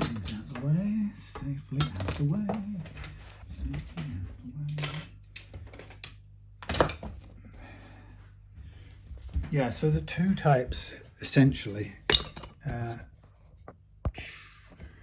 go under there, you go like so. You can buy the Japanese Hiroshima files, which are cross-section, look like this, right, with a little bit of cutting edge along the bottom here, and they are very straight, obviously, and they're the same size all the way up. They're incredibly flexible, so the thinner you go, the quicker they bend and distort. And actually, bending and distorting of those types of files can very quickly lead you to wiggly nut slots, which actually trap the strings and cause you more problems than you really think you're solving. So I wasn't happy with those, and in order to make them last even 5 minutes, I really had to kind of shore them up. I used snap-off blades and all manner of weird things, stuck to them and taped to them and whatever to make them last longer, just to keep. So for example, I used to, you know, I would put a snap-off blade down one side and a snap-off blade down the other side, and then kind of wrap it all up in Gorilla Tape, so it would keep all of this stiff, which would stop it bending and distorting and flexing too much. So that kind of worked, but you can see there's a lot of faffing about to preserve it, I suppose you could say, or make it last. And of course you learn that by messing up at least 2 or 3 of your first few ones, so you're not exactly thrilled that the ones you started with are snapped off or warped. And then these ones here, Hosco, there are tons of cheap imitators on the market which you need to avoid. If you buy Hosco, Japanese made, you get a file that is basically side on, it's this shape. I'm exaggerating, okay? And then obviously it goes just the same at the top. So it's got 2 active files for cutting, and you could say it's the top and the bottom of those bits. Can you see at the top there, top and bottom? This is one diameter thickness, you know, so let's call this the, I don't know, this is the, what's this one in here? This is 0.17 of an inch at the top, and sorry, 0.017, and down the bottom is 0.046 of an inch. So it's got the G and the low E. Is that right? Yeah, the G and the low E together. The G and the low E. So you obviously got 2 sides on 2 halves, but what it does, which I prefer, I have to say, is that it cuts, as you can see, it's got blade on the edge here too, up to a certain point, and so it cuts sides and the bottom. And so what you do is you get a slot which is kind of that shape. Now some people will think that if you have anything other than a straight walled slot, it's a crime against lutherie, but I have to tell you that if you have a thin, exactly correct width slots, let's say you've used a 10 file Japanese Hiroshima file, and here's your nut from front to back, right? And you cut with your Hiroshima file, right? And you cut it, you know what really happens? It does a bit of this, a little bit of a wiggle, right? This is what you get. And so by the time you've cut through the front to back of your nut, especially if it's a Les Paul nut, what you've got is a 10 string trying to go through a 10 hole, but being pushed and trapped in the wiggle, right? And that, you'll use a 10 gauge file for your 10 gauge strings, and it will be useless. They'll be pinging and dragging and whatever. So the beauty, I mean, part of the reason is because they're flexible, so they're bending, which is what you don't want, which is why the Hosco is better. Also, when you have a slot that's cut down deep in the nut like that, then what you've got is your string, you know, unless you do it properly, completely, but your string will end up sitting down like so. And anything from this point upwards is unnecessary. So all of this is unnecessary, but guess what? Most people leave some amount of it in, right? And every bit of that can grab the string and stop it moving. So truthfully, if you're going to use a Hiroshima type file, you want to cut it, and as soon as you've cut it, you want to make sure that you file the whole nut down so there's absolutely the minimum amount of slot remaining. But why I like the Hosco version is because it cuts like so. Right, it's a bit of a notch, just slightly. You've got the string sits there. It's widening as you go. You can see that, so there's nothing's going to be gripping it. But theoretically, you ideally will do the same thing. You'll cut this back to the point where your string is comfortably in the thing, showing a bit above the surface, and it doesn't have to be in any greater or deeper a slot than it absolutely requires to stay in place when being strummed, or more importantly, when being bent. So that's the important thing. And I have to say that from what I've used before, the Hosco files do the business better. I have one set at the moment. I need a base set actually, but I've got one set of Hoscos which does for every gauge. It's perfectly good for all gauges that I've ever used. If I absolutely have to go massively wider to a 13 or something, I can probably find one in the remains of my, I mean, there must be 200 or 300 quid's worth of files in there. Just, they blunt, they buckle, they do all kind of bad things. Anyway, so I'm feeling, funnily enough, I'm feeling slightly fevery, but don't worry, I won't pass out on you. In fact, nor will my dear missus, who is still suffering a bit from her passing out problem, whatever it is. She's having scans and stuff, so we don't really know yet, but we're managing it by basically not having her stand up too quickly in the wrong place at the wrong time, and knowing, you know, when she's going to be unsteady, and me being there to catch her. So we've been doing lots of stuff getting this ready, but now we've got the nut where we want it, the bridge where we want it, literally in both directions. It's now dead in place where we can benefit from the extra space for Ian to not fall off the edge now. We're against the long edge of the pocket, which is where we really want to be, and we just had to move the bridge a millimetre to achieve that. But you saw what it took. Time consuming, but nothing overly complicated, serious, or no major amendments. So now with the action set, the strings at the correct first fret action, the relief set where I want it, and the last fret action set where I want it, I'm now clearly ready to do this precision fret leveling. And at this point with this guitar, I am going to be very careful with it because they are low frets to start with, so I'm going to be very light, and I'm going to use the banana tool in the way I always use it, as a diagnostic tool. So as I'm working it straight now onto the frets, I'm just watching straight away what's cutting and what isn't, and it feels pretty good actually, I've got to say.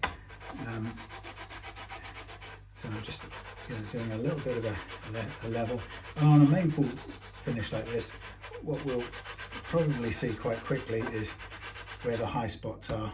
I can see it's not so easy probably from their angle, but I don't know if you can see, but there's the dust building up there. So we've got a high spot around about 8, 9, 10, 11 and 12. 8, 9, 10, 11. So that's our high spot, and I would expect notes to struggle there, if anywhere. So that's and there's some high spots down here towards the 19th, 20th, 21st. So the diagnostic usually confirms whatever it is I've observed with my fingers and ears while test playing the guitar. In this case, I haven't test played it much, so I'm kind of going by what the tool tells me.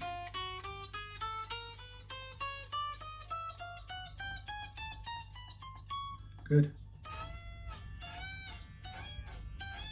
All right, a little bit of zizzing there, and you'll see how that disappears as we go through now. So I'm going to call that good for the high E track. Gave me a little bit of a high spot at the 8 till 11, and then, oh boy, sneezy, 8 till 11, little high spot, and we're lightly working now on the B track, which hopefully this will again be a fairly straightforward thing. And we would sort of expect to see 8 till 11 kicking up some dust. I know I always sound like Buzz Aldrin. Kicking up some dust. Contact engine off. Yeah, kicking up dust there. A bit here at 3 and 4, and similar up there at the top. But that's fine. Just a light leveling. We'll go with that. We'll go at. We'll go for landing.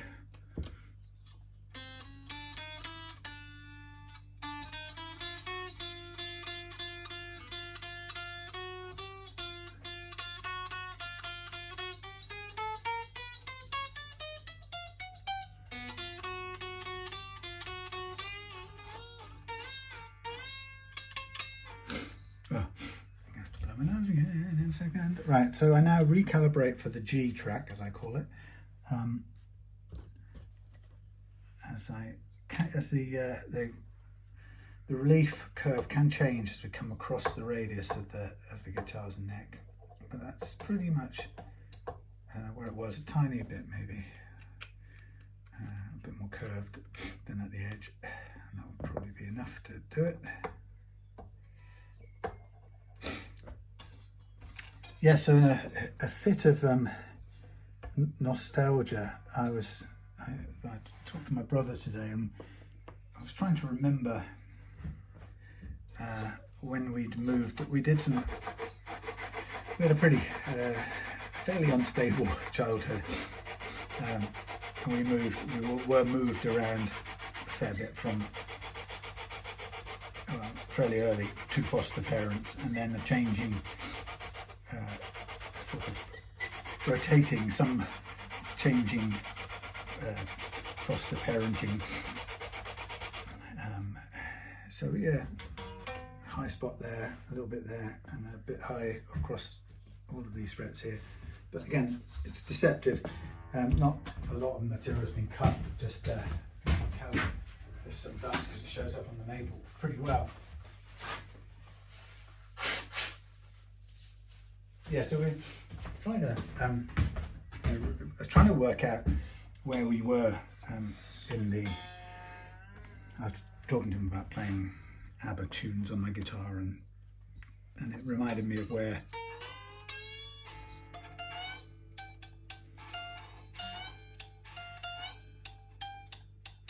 Okay, so we're choking out there on that point on the G track.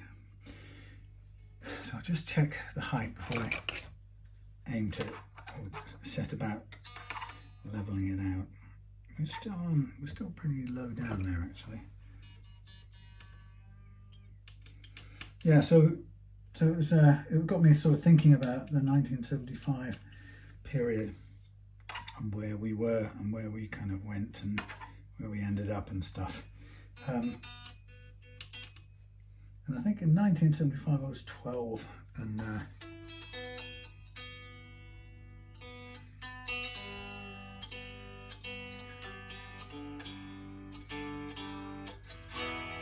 our foster mother in 75, she decided that we were going to go and live in France in a kind of small holding or some such.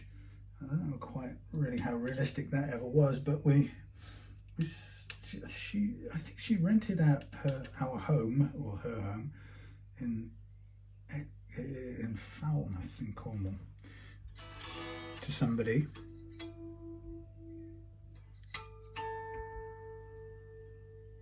And a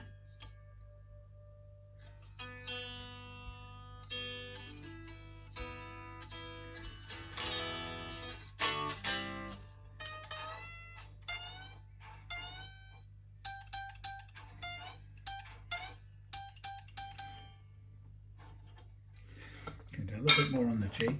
Yeah, so she rented out the house, and then we kind of sold loads of stuff and went off into this ridiculous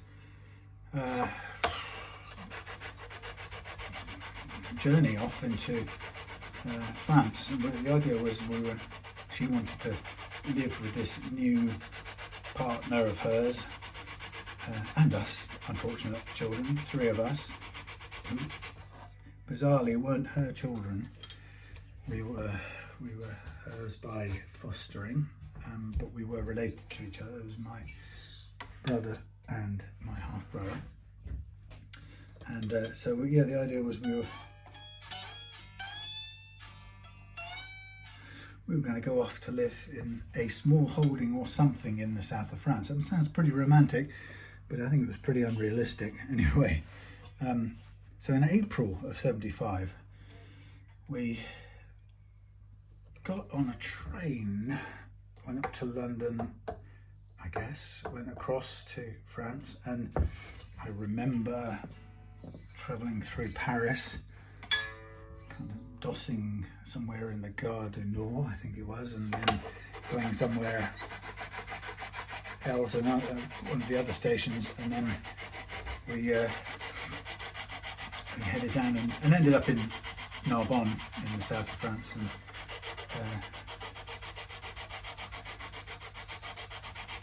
I don't quite know what these people thought they were going to do when we got there, but obviously it wasn't much, because my brother and I both remember, for some reason, i.e. there was nowhere to live organised, we ended up sleeping on the streets outside the station in Narbonne, on a street corner.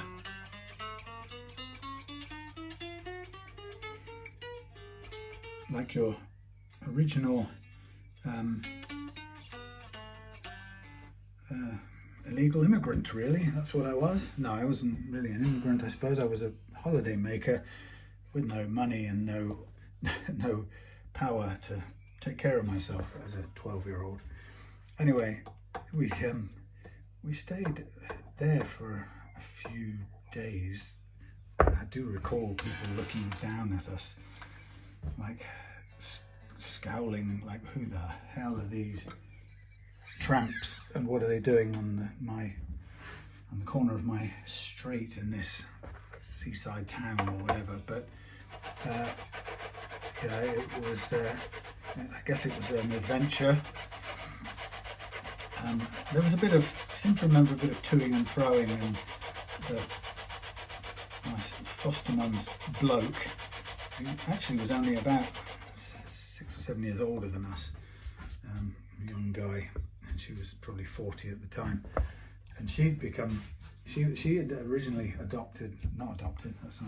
she had originally fostered us because she was a friend of my mum's in England,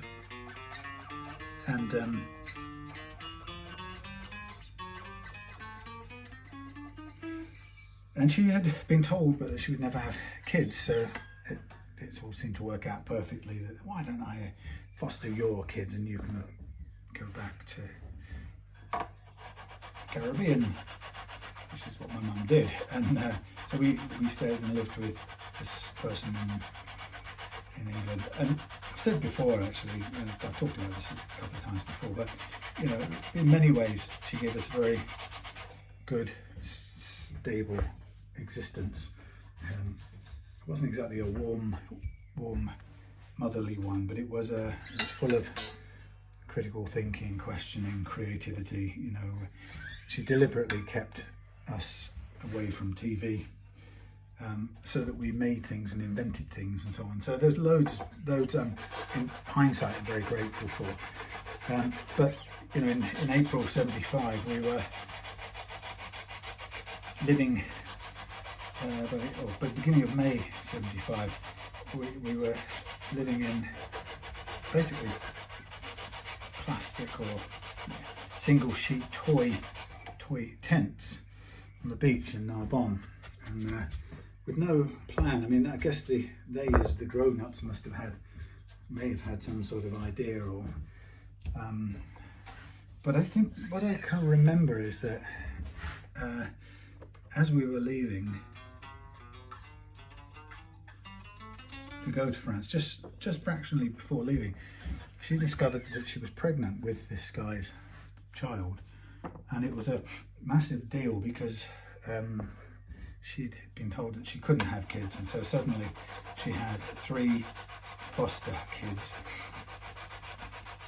and out of the blue there was this baby coming along, and there she was, aged 40, I guess. So, and age 40 and heading out to this kind of ridiculously unrealistic, idyllic dream of some kind of rural, rustic, small holding. Like how a British person could ever do that in the south of France anyway, I really don't know, but that was her idea. So I think I have a sort of dull memory that even by the time we were on the way over there, that it was all sounding completely stupid, and that in reality it was not going to work, because she was going to have to come back to have this baby, and not only that, I remember it became pretty quickly apparent that we no longer, certainly my older brother and myself, we suddenly no longer fitted in the picture.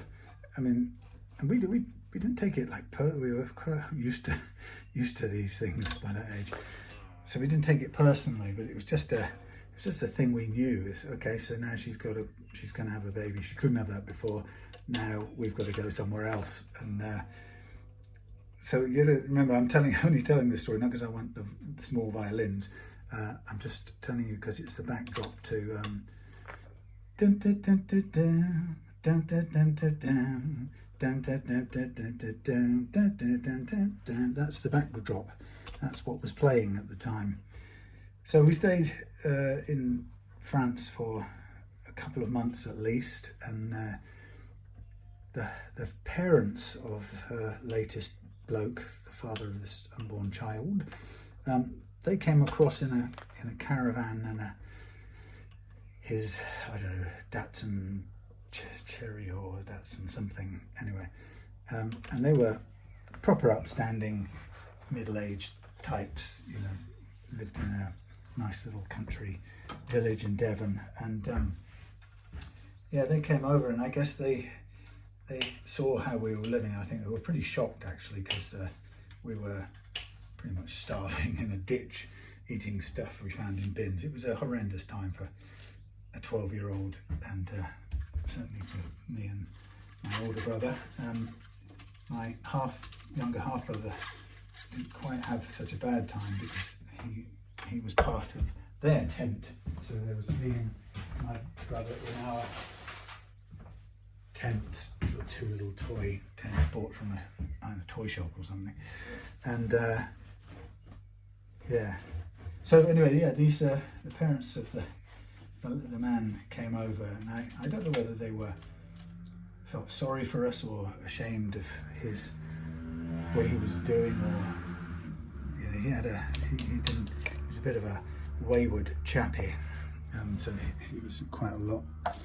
He'd been quite a bit of trouble for them as a kid.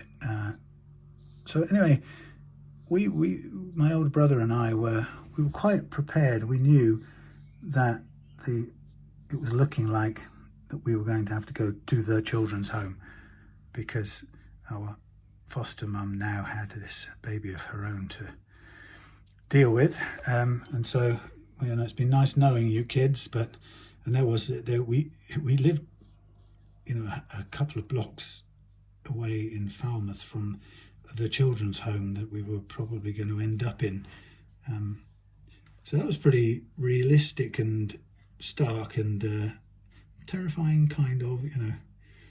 I'm not sure we'd ever, I talked to Steve this morning about it, I think we both we'd said today, we were both kind of aware that there was a strong likelihood of ending up there. So as it happened, these people, the chap's parents, very kindly, for whatever motivation, I wouldn't second guess it, whether it was out of some sort of aspect of shame or disgust at what their son was doing, or just out of the goodness of their heart, suddenly it became known to us while we were there in these tents, which didn't, by the way, didn't hold off the rain. They were like, I don't know, a t-shirt material. The rain came straight through. But yeah, so they very kindly, or something, said, okay, well, these two boys can come and stay with us and live with us and go to school in our village. And we had no choice, but I don't think at the time we were kind of so hungry and feral, we didn't really have any choice. I probably would have gone with, you know, Gary Glitter if there'd been a square meal. I'm sorry to say that, but if there'd been a square meal at the end of it, you know, that's what happens when you're a kid. You don't know, you don't have a position on what's really good for you. If you have that kind of childhood, you're just looking out for the absolute basics. You're surviving. So after about 10 weeks in total of being on this ridiculous, ill-fated French relocation, which of course the thing as well is that not only was this our foster mother suddenly having this child she could never have at age 40, but she'd also rented out her house to these people who, I think it became very quickly obvious, weren't willing to vacate. I don't think they were friends exactly, but it was someone she knew, and they basically said, no, we can't, we've got nowhere else to go. And so, but way back then in the 70s, she found herself in this position of heading back from this total failed getaway to France, this new life in France that didn't happen because of various things, but including finding out she was pregnant at the last minute. Come back from that knowing that she had a baby on the way and no house to go back to because she couldn't evict these people. So I think that, you know, the only option she had was to fall back on staying with her mother, who lived somewhere not too far away from Falmouth at the time in a little bungalow, but it was probably just enough to squeeze her and the bloke in and my younger brother and then this baby when it arrived, until they figured out what they were going to do. So anyway, the bottom line is that as SOS was firing off, we were heading back from France like complete sort of dishevelled, bedraggled and starved urchins, and my older brother Steve and I were dropped at a little countrified station in Devon, a place called Pinho. Actually, I remember it. It was so completely rural and quiet and dreamy and, you know, sleepy. And we got off there and we were met by this chap's parents who were giving us a home, and then we went from there and lived with them for. And this is what Steve and I were talking about today, trying to find out how long it was. I'd overestimated. I thought we were with them for 3 years. It's not like that long a time, is it? But actually, in fact, it probably was only 2. It seemed longer. And they were goodly people. You know, I don't have any bad things to say about them. To this day, I don't really know what motivated them to take on the responsibility of us. They were nothing to them, you know. We were unknown, with no relation, really. I think literally they only knew of us, you know, because they knew their son had shacked up with this woman with 3 foster children, foster boys. Anyway, so Steve and I, one summer's evening, probably could have been the beginning of July 75, or end of June 75, we stepped off this train and were met by Ruby and Ron, bless them, and they were sort of total quiet you know, cul-de-sac living, middle class Tories, you know, small C conservatives, actually, more to the point, you know. And she had a purple rinse in her hair every now and then, and he got up and put on a tie every day because he was in the Air Force once, you know, and he was that kind of man. And they were goodly people. I've got a lot of gratitude for what they did. Yeah, so we you know, that was trying to sort of fit that into my musical sort of world. And so in that summer that we first arrived there, it was obviously school holidays, not that we had a school to go to, but then there was this stuff about going along and doing a 11 plus exam, I think it was, and both Steve and I took that and passed. So we were then sent to the grammar school in the village, and it was a huge, great Hogwarts type of school called the King's School, which we went to. And you know, for me at 12, it was a big. I was joining, I guess, a year later than anyone else had joined their classes, because they'd come from their various junior schools and so on. And I was joining, I guess it must have been the second year, as we say in the UK. So it was just one of many kind of, oh God, another new school, always on the outside, never quite fitting in. So that was difficult. But it was a decent school, you know, very old-fashioned education, British education. Yeah, and that was the summer of '75, and so that was the year that Night at the Opera came out. And I'd heard a bit of Queen before that, in the year or two leading up to when we went on this France jaunt in '75. But yeah, I'd heard some sort of 70s of Rye and some of the Queen 2 stuff, Ogre Battles. I can't remember what album they were, but there was, I think, Sheer Heart Attack as well was just I think that was '74, wasn't it? So I'd kind of heard that a little bit, and then yeah, when we were in this little sleepy village in Devon, Night at the Opera came out, and then shortly after, I suppose, the Sex Pistols were on TV, shocking everybody, and you know, the Daily Mail, which of course these foster parents, you know, always got the sort of Mail.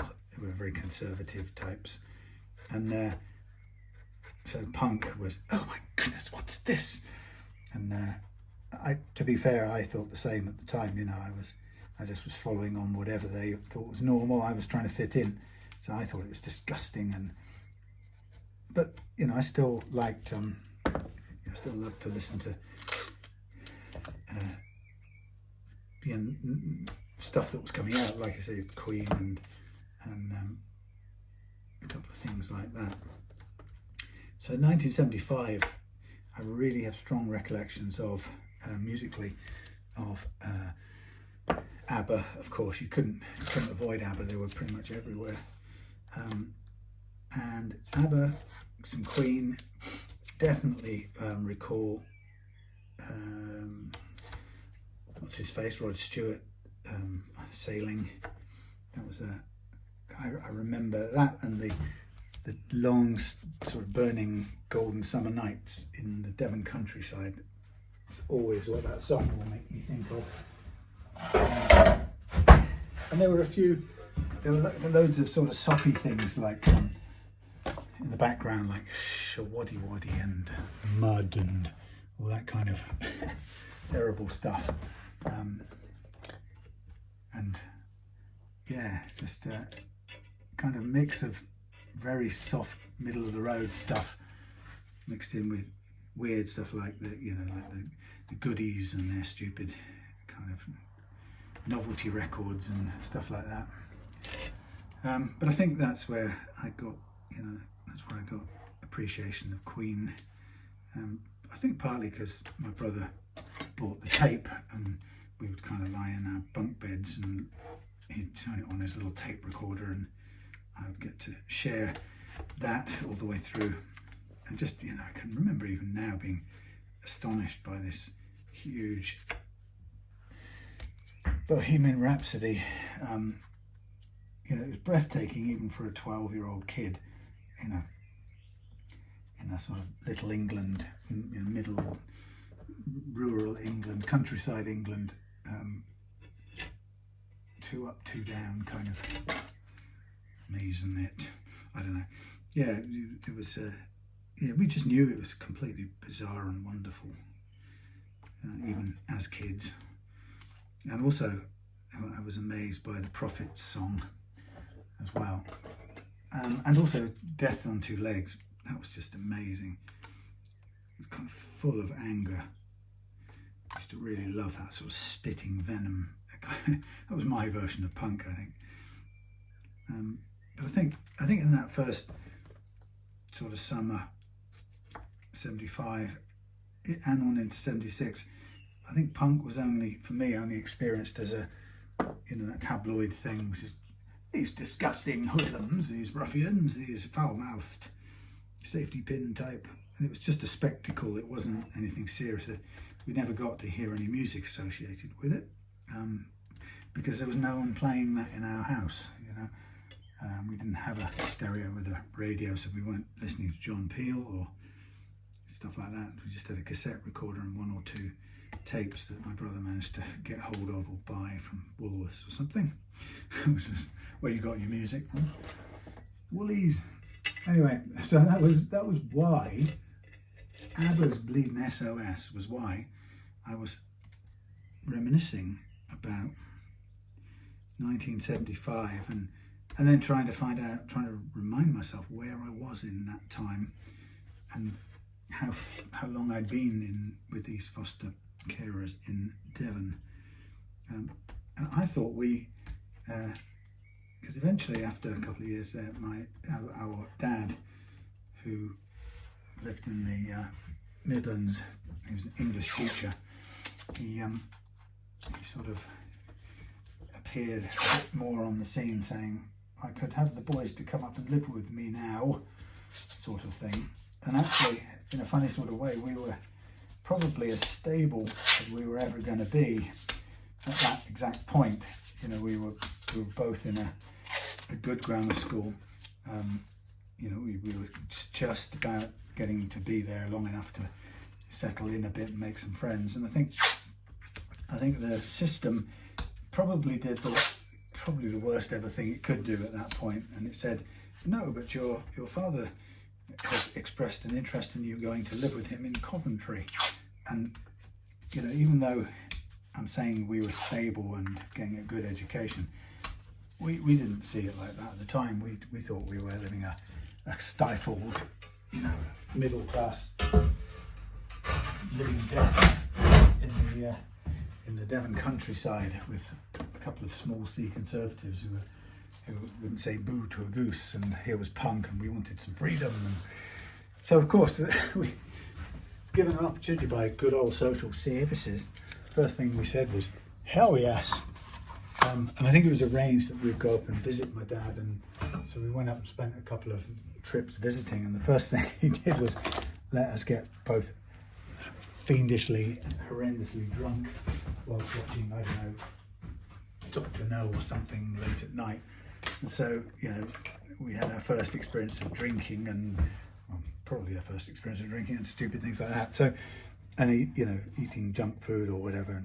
And so when the social services said to us, so would you like to stay here and continue your studies at this stifling grammar school, or would you like to go and live with your father and drink cider until the midnight hour in Coventry? We immediately opted for the Coventry thing, which was probably the worst thing we could have done. And therein lies another tale altogether.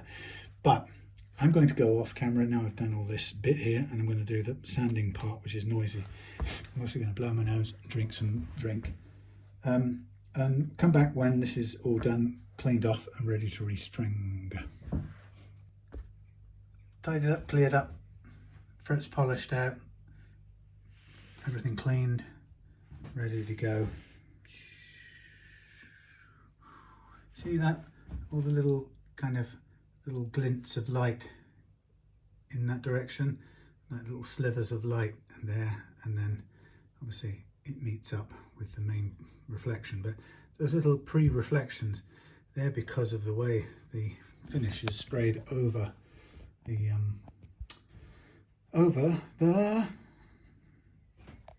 frets. So I much prefer guitars that are finished first, polished out, and then have the frets added. But I guess that's more time consuming, and you've got to be more careful because you've got to do all your fretting work without scratching the finished surface in any way, which is really hard to do, but I think it's worth doing. But hey, so let's have a look. We've got, okay, all right, thank you Fender for a different style of strings. So G,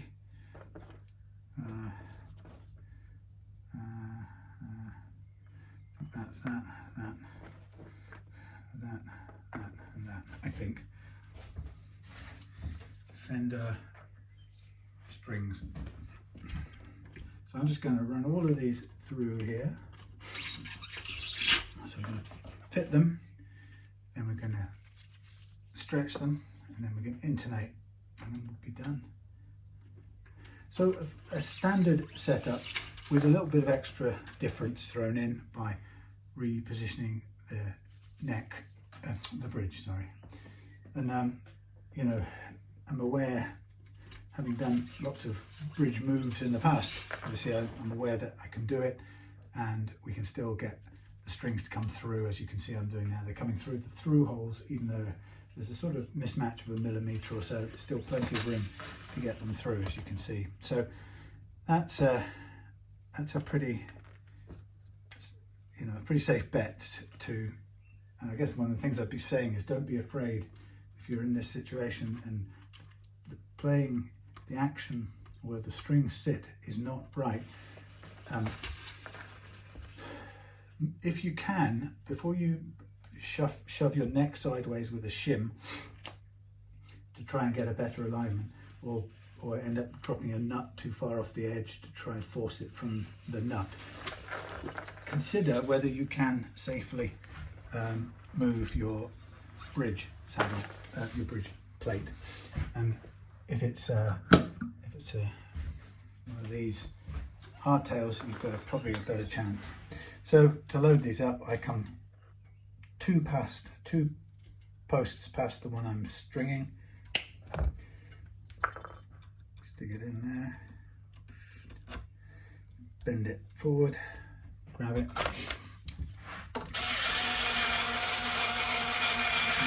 wind it on.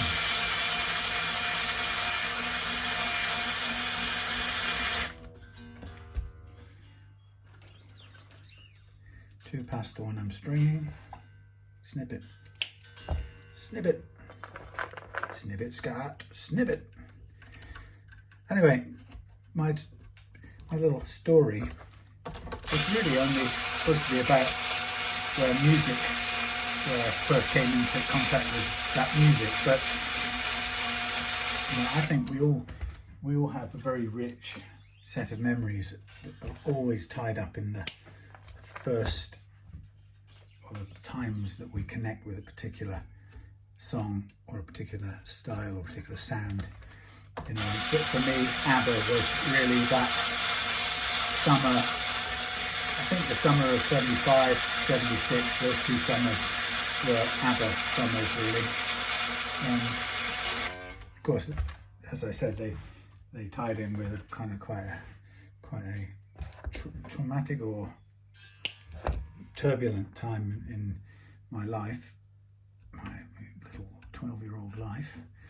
But you know, in perspective, not half as bad as a million children around the world experience every day. So, you know, it's keep it in proportion. It wasn't the greatest, but it wasn't as bad as many people experience. I'm very conscious of that.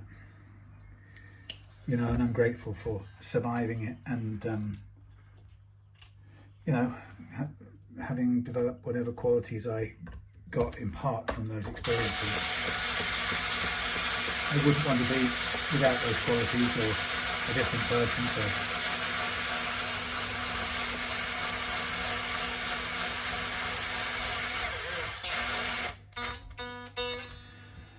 So yeah, how about the summers of 75 and 6?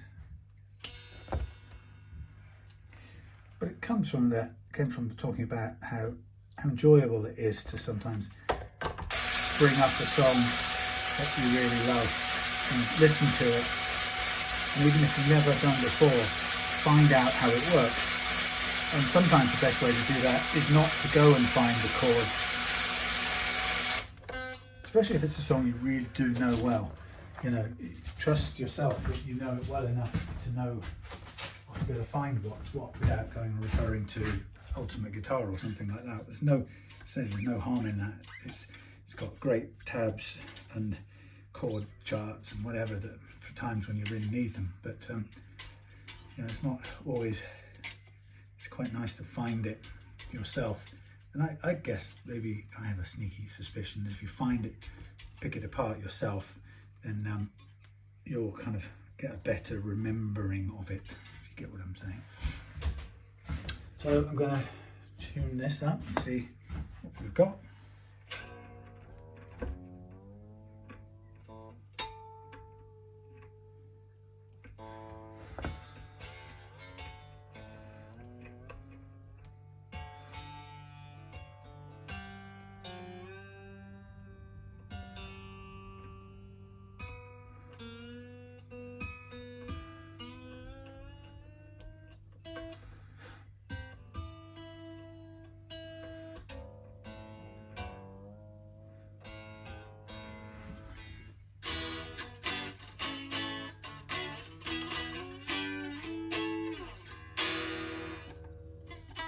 So first thing I'm going to do before I intonate is going to stretch out the strings, just make sure I've got the strings on in the right order, which is always a good thing to check if it's a new set of strings of the type I'm not familiar with. These saddles are moved slightly during handling, so I'm going to,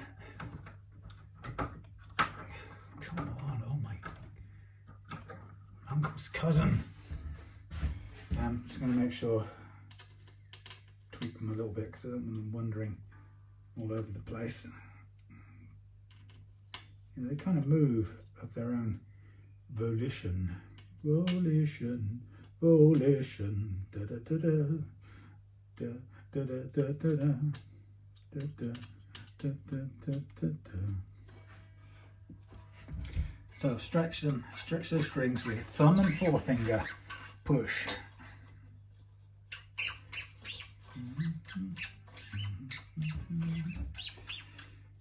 Yeah, every period in your life has got its little sort of albums, and I quite like the fact they're you sort of know without having to think too hard where they fall in, and it doesn't necessarily fall synchronous with it, you know, or in line with the album's release or anything.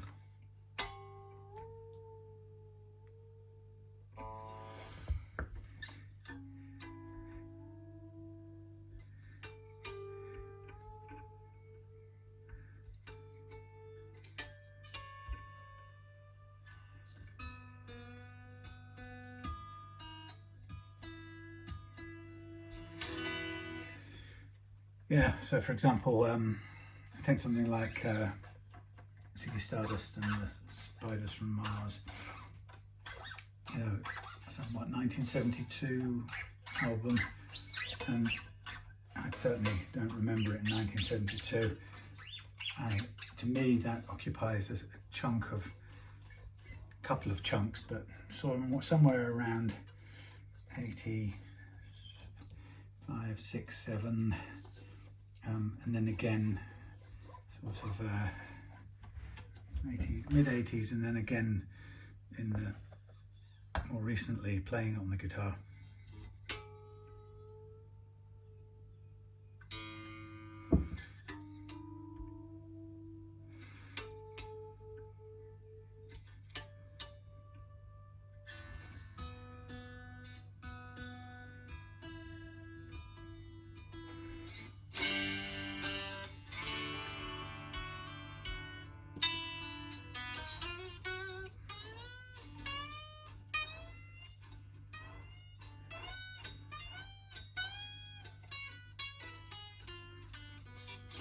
going to check the height again, and then we'll check the intonation. 1.25, please. Give me a 1.25. 1.25.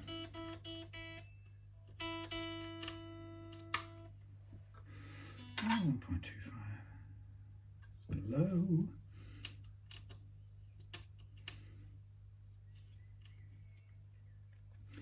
And a 1.3-ish.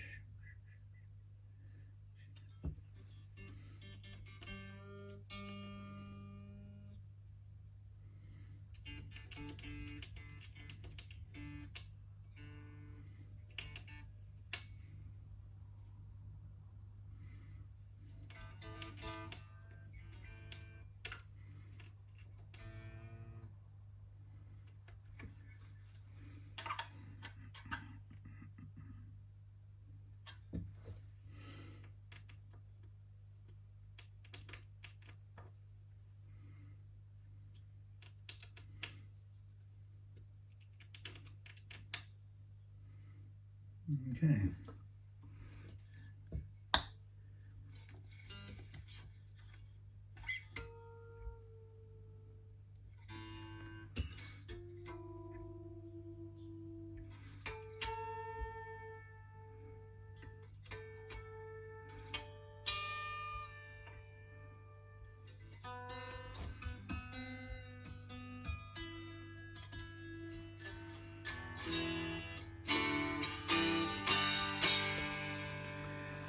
Okay, get the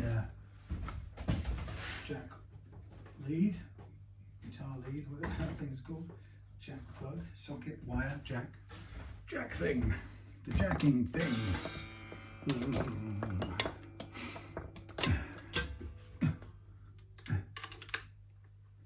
All good, all good, all good. Are we tired? Are we done up? Yep.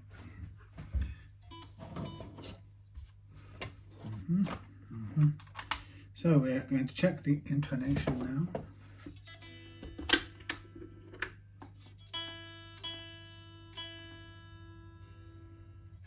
Is this actually working?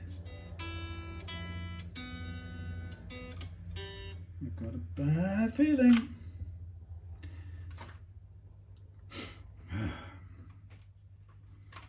Let's just try an amp.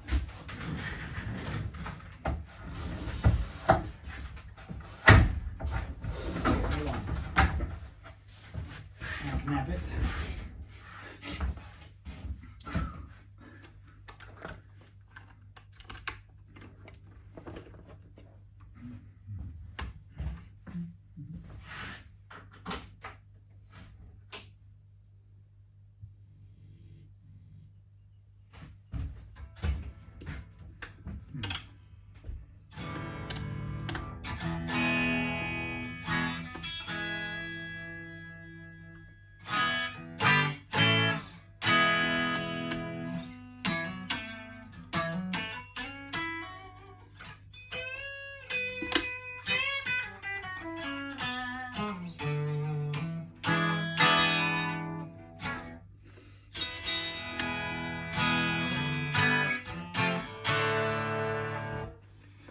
Right, so that is putting out a signal, just didn't seem to be registering on the tuner, which is a through tuner, so we could have put another lead in, but it doesn't like that, does it? Why is it not registering? Standby off. Come on.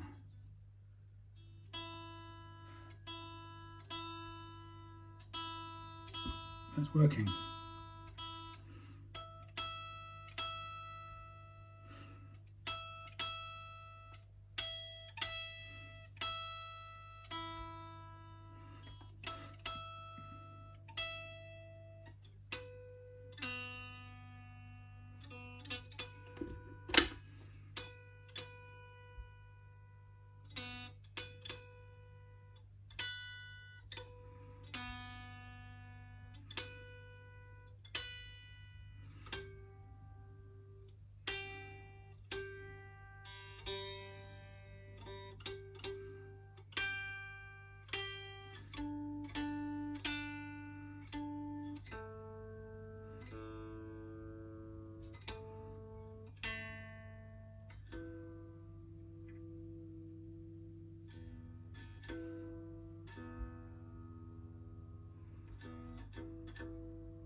a feeling that this is knackered. I have to take the repairing tool to that.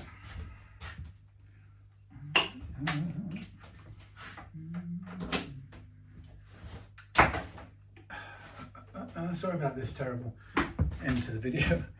I don't have a strap right handy. Do you have a strap handy?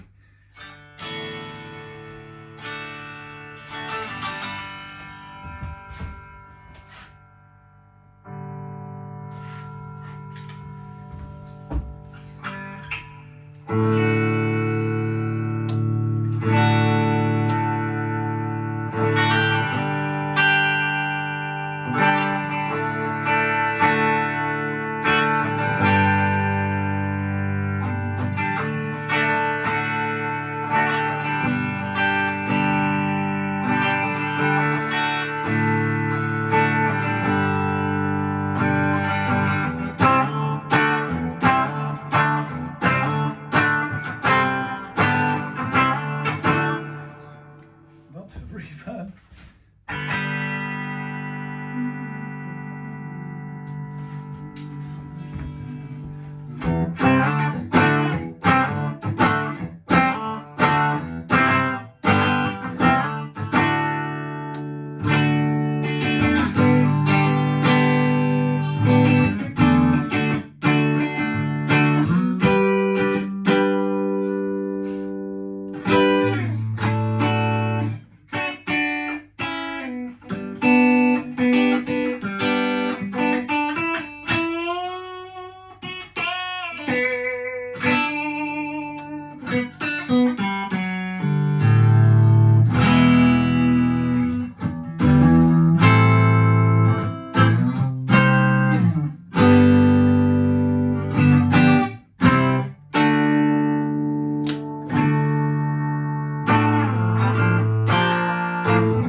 Okay, we are done.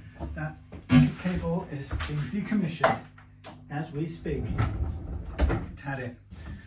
I can come home and get soldered up again sometime. We shall see. But thank you very much for watching. Ian, I hope that was, if a little bit abstract at times, I hope that was useful. Custom tweaked Tusq nut, Tusq string trees, new Fender strings, precision leveled frets, crowned, polished and sanded out, sanded and polished. Bridge repositioned by about 1 millimeter, play checked, and there we go. So we've got, I don't know how well you'll be able to see this, but at this end we've got quite a bit of extra space here to stop that string going over the edge, and then there isn't so much room on the bass side, but the bass pulls down when you play anyway, so it's much less likely to ride over the edge. So thank you very much for watching.